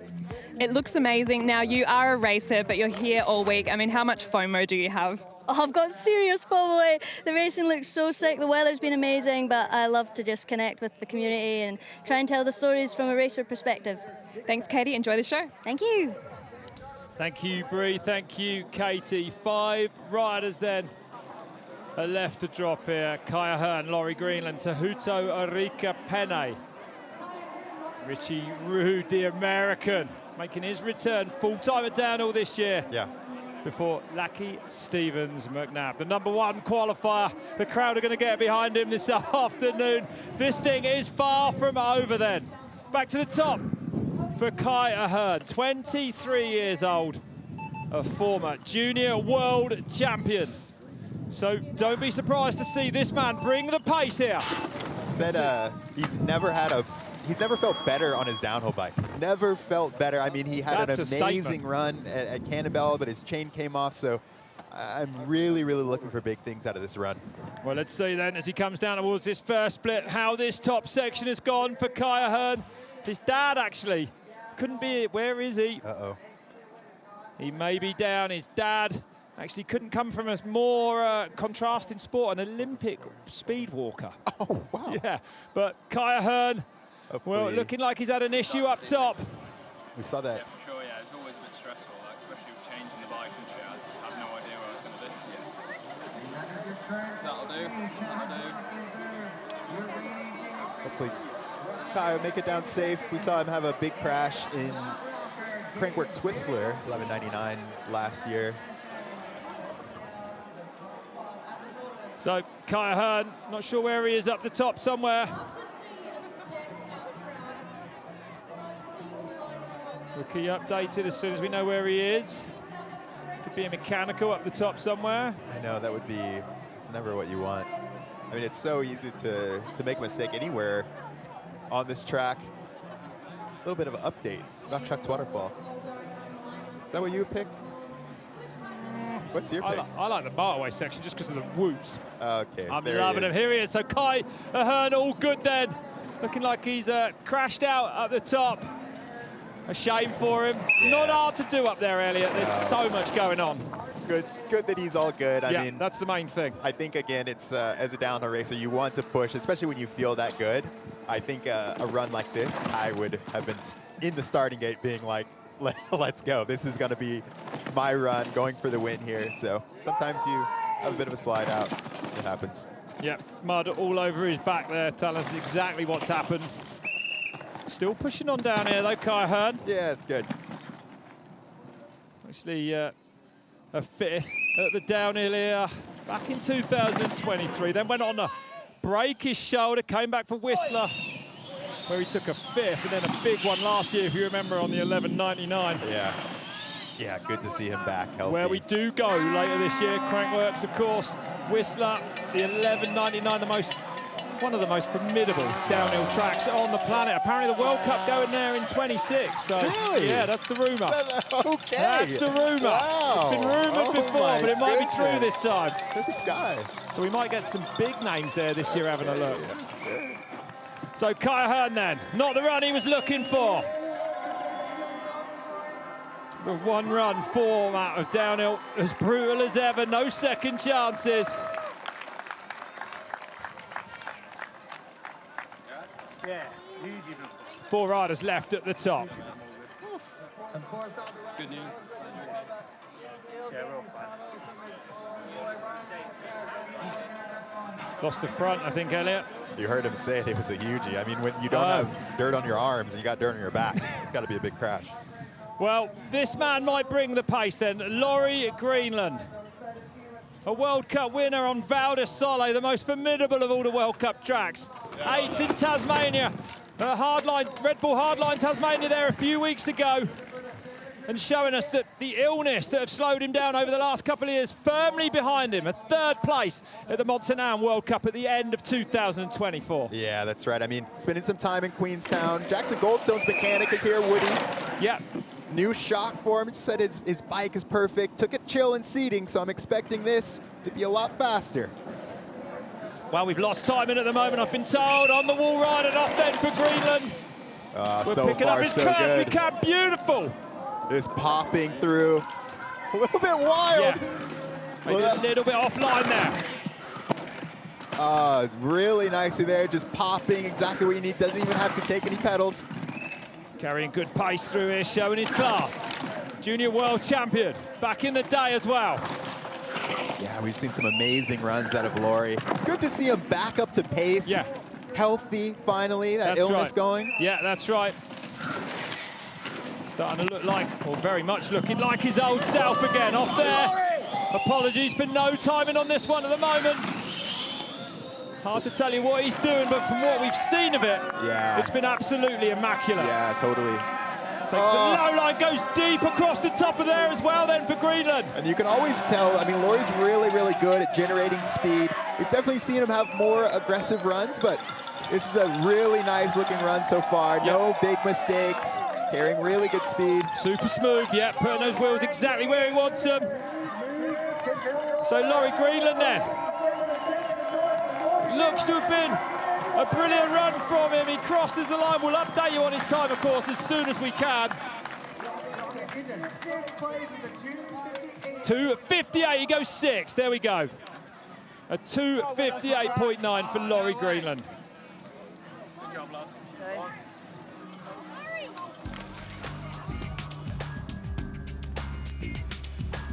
Didn't quite hear what he said. No, me neither. But everything we saw, it looked clean, like you said earlier. You know, we do see it more aggressive, that's for sure.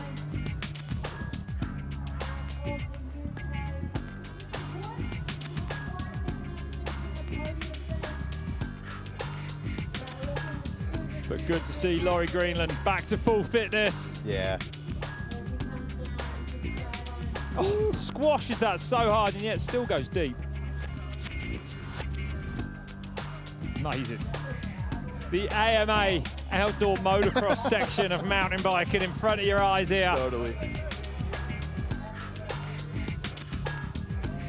Yeah, I wonder if he had maybe a bit of a mistake. Well, we don't. I mean, yeah, it's not impossible, is it at all? So many riders getting caught out. Question. Do you know Matt Jones? Do you work with him? Laurie, just doing it for the fans. Running some graphs. Do you know Matt Jones? I didn't he respond? Back to the top then for Tahoto Arikipene, the first Maori to become the national champion in New Zealand, doing it on that bike built here on the Zero Road. An incredible day for the man on the Taniwha track in his hometown. It's a very different Tahoto Arikipene for 2025. Qualified at 2:58. He's going to go for this today. Yeah, I mean, you saw it in the quote. I mean, this is his hometown. This is all his friends are here. All his family is here. They get to see what he can do. And he beat Lucky Stevens McNabb. He took that national title off him. So a real rivalry between these two. Good through here. What's the split going to turn? High on the right wall. That was insane how high he went on the wall. And the split time not stopping for us, unfortunately. So far, this is a really good run. I mean, you can just see how much pace he's carrying. Yeah. Hitting those holes hard. That was unbelievable around the whoops, Elliot. Yeah. Higher than anyone we've seen. Gifted rider, 7 times a BMX national champion. Far, little dab there, no problem. Gets his foot straight back in. Yeah, you can just see how rough it is. A little bit kind of not quite what he would have wanted through there. 2 seconds up, it's massive then. So Tahoto, absolutely on one here this afternoon. Tahoto Ariki. Clean over there, 2 point, all the twos, 2.222. Into the green now, goes off the big part of that jump there. And carrying great pace, hopping the holes. With ease up over that triple. You can just see the speed, the average speed that he was carrying on this run. And if he can take down Matt Walker, that shows you just how fast he's going. Tiptoeing across there, but absolutely online. Perfect then. Here comes Tahoto Ariki Pena. And he goes fastest by 2.7 seconds. And 2:51 now. I did not think those times would come down like that today. That is incredible. He has smashed the qualifying time of Lucky Stevens-McNabb, who now needs to find around 6 seconds from what he did yesterday. Wow, wow, wow. What a run from the national champion of New Zealand. The battle is on. It is on. We talked about it in the pre-show. I mean, it's these two. And don't forget about Richie Rude, who comes that is right. Yeah, don't forget about the small man. Look at that. That was bonkers, man. What was that? I mean, you could tell the pace that he was carrying because he was just like, the bike was moving way more down that stuff than anyone else. Getting clipped out there, had to get clipped back in. Amazing top. Squash it off there, free falling. Well, I mean, we think of Tahoto as, you know, an all-around rider, but you don't forget that he's had some incredible results in the World Cup Series. Yeah, that's right. Amazing rider. And feeling like we're going to see more and more of him. The confidence perhaps finally there, Elliot. Also on that Zero to MS Racing going to the new bike this year, so. The face of a national champion winner. Tahoto Ariki taking the lead in his hometown. 2 riders left at the top, Richie Rude, and then the last man to drop will be Lucky Stevens-McNabb. And Richie Rude, this track suits him. Full-time return this year for the 4-time Enduro World Series champion, a former downhill world champion in the junior category, and more horsepower than anyone. A bad start though, I'm clipping out the gate. He'll soon recover from that, though, I think. Oh, and a dab unsettled him a little bit, perhaps. So this is where somebody like Richie, with all that experience, has to just settle in. You know, don't do anything crazy. Just settle in, keep your mind back on this run at hand. Don't be surprised if he's green at split number 1. Here it comes. This time will tell us what we need to know. Oh, he's 2.2 back then. So those mistakes perhaps cost him a little bit. Unsettled up in that top section. Can he recover now? Oh, he's attacking down here.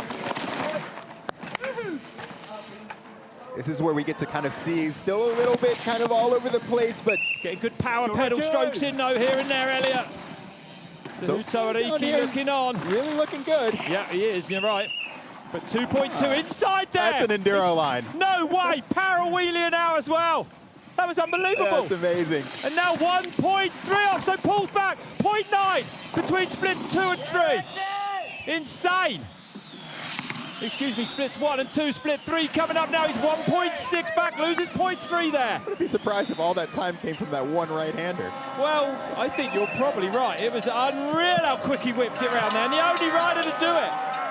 So the American from Connecticut up over the top of there. Good breaking into there, it looked like to me. Yeah, I mean, this is, like you said, it's first year riding a full downhill season. Probably a little bit more pressure on him, I think.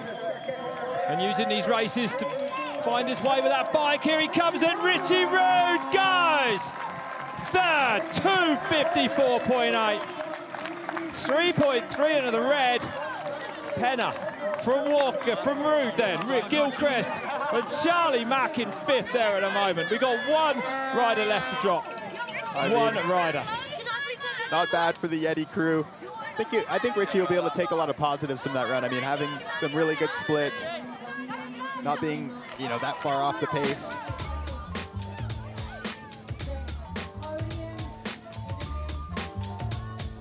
Yeah, good run. Not the best start. I'm clipping out the gate. Yeah, this is that inside. Look at this. Look how much shorter. That's crazy. Look how short that was. Is so endurance. Like, I can't do that. That's crazy. I mean, I couldn't do any of it, but. You can. You've had 2 podiums here. So you keep telling everybody when we're not here anyway. Here we go. It's so good to see Richie back on the downhill bike. I mean, the whole Yeti crew here is yeah, they're pushing. So Cami Balange, yeah. It's going to be a big year for, Tyler that as team. well. Yeah, don't forget about Tyler White, the young junior doing massive things here all week long. But that's Richie Rude we're looking at now. A good run in a third place for him. One rider left to drop though. Lucky Stephen McNabb at the top. That is the man he's got to beat. 2 weeks ago, it was Lucky Stevens McNabb that got beaten at the National Championships. This is the hometown showdown. I talked to him and I said, is there more time up there? He just kind of winked, said, we'll see.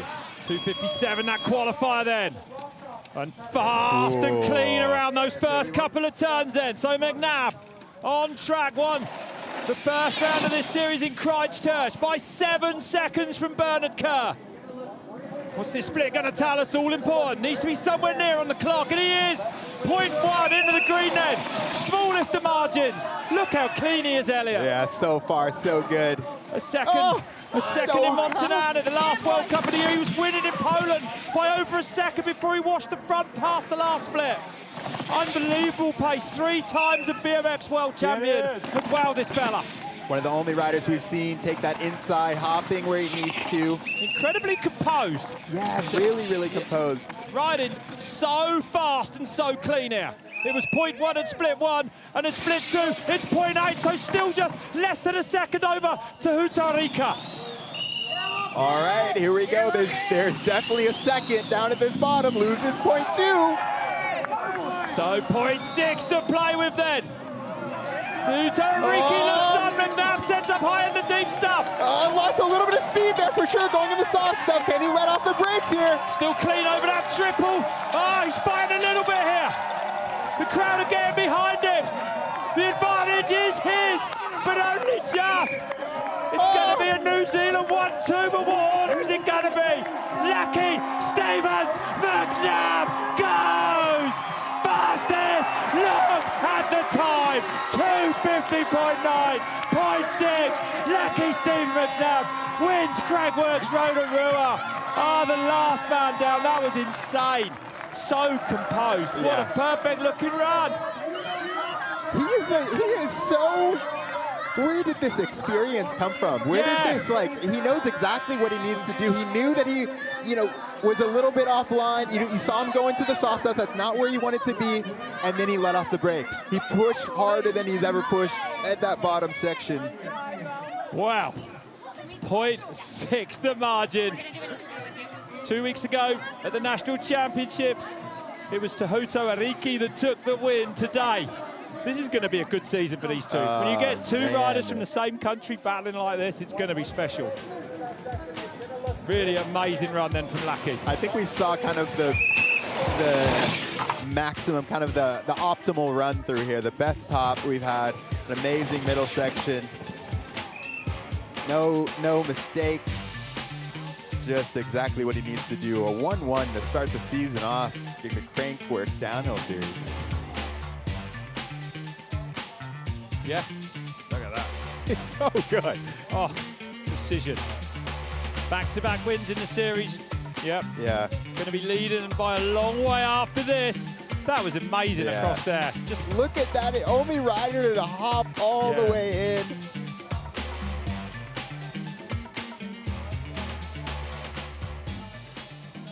Lucky back-to-back gold here in Rotorua, and that was such a composed run. Talk us through that one. No, it was good. It was pretty dialed from top to bottom, really. Couple moments up in the grass, but yeah, other than that, it was just dialed. Stoked to put a good one down. It's a long wait for you up there in the start gate. How nervous were you before your run? Not too bad. Pretty beautiful view up there. So we're lucky with the places we get to race and stuff like that. So it's kind of what keeps me calm. And you've also got back-to-back wins in the downhill series. What's next for you for the rest of the season? Just a bit more work with the team and before the first World Cup, and then that's what the focus is for the season, just World Cup. So great that we can do these races here, and they're sick. to race at home in front of a home crowd and stuff. So Congratulations. Best of luck for the season. thank you.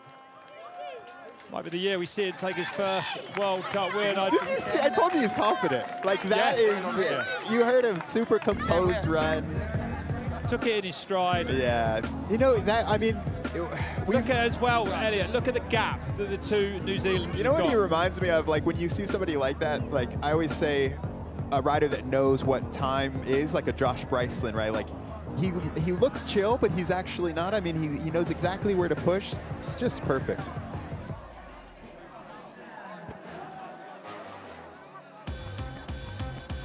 Hodo, that was such a close run. How are you feeling right now? Yeah, stoked. It was a good run. I enjoyed it.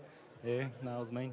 This is such a special place for you. What's it like to race here at home in front of your home crowd? Oh, it's always the best racing at home. Like, I don't know, you just feel the Wairua here and back on our mountain as well. It's the best.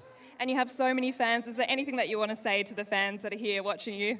Yeah, thanks for coming out. It's been a real good crowd all week so far. You're going hard and true to the whānau for coming out. Congratulations. True. Yeah, what a few weeks he's had. National champion, a brilliant second today. Yeah.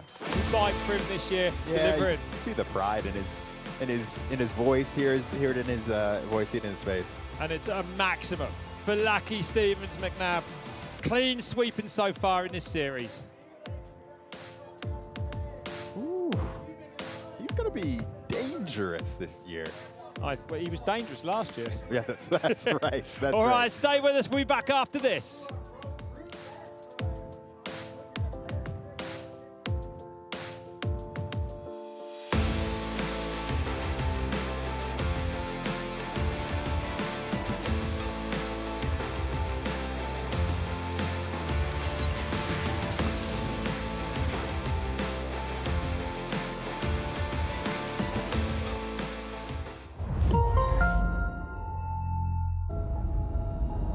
We all have our idea of what we want the sport to look like. Still have that childhood feeling every time I drop in. We are ready down here. Anytime? It's go time, man. It's gonna be insane. The best feeling ever. I'm ready to go!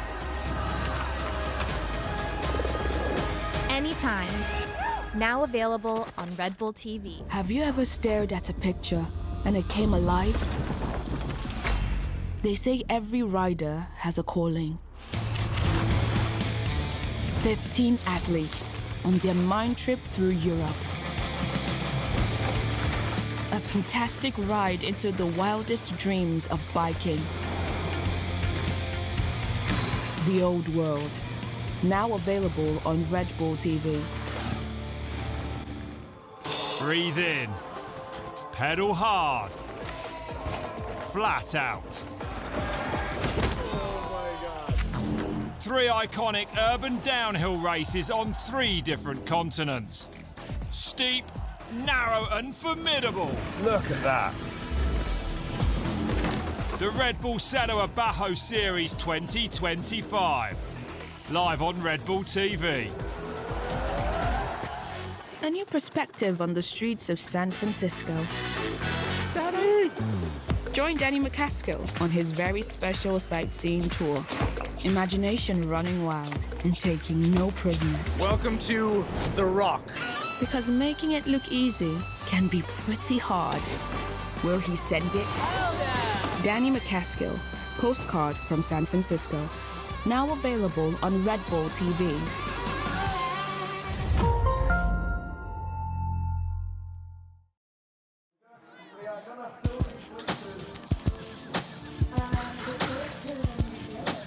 Okay, welcome back to Rotorua, where we've just had an unbelievable second stop of the Crankworx Downhill series. It was the local man, Lucky Stevens McNabb, coming out on top, the New Zealander, Elliot. I mean, I haven't really commentated him, nor have you, at the World Cup races, but to see him ride, super precise, super fast. He looked so clean, he didn't look like he was stressed anywhere. That downhill is a confidence sport. You hear it in his voice, like when I was talking to him, like he's like, yeah, I mean, I had a little bit of a stall I know where the time is to be made up, and he knew exactly what he needed to do on that run. I think, you know, he's like the perfect package. He nearly won he nearly won 2 World Cups last year. Let's not forget that. Poland, he was faster by over a second. Just lost the front.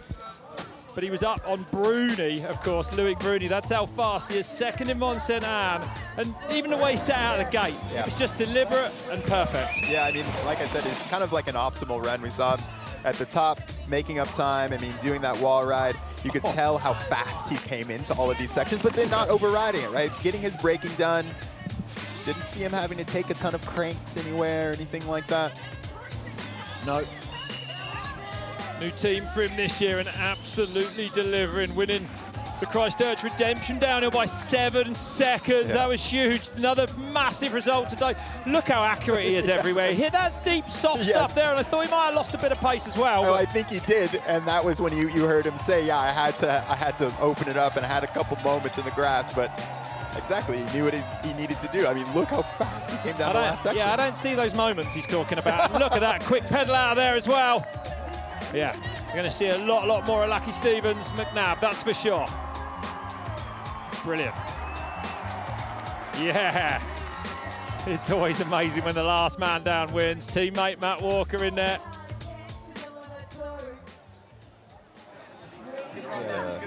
See that Friday Junior. Good to see them making their debut.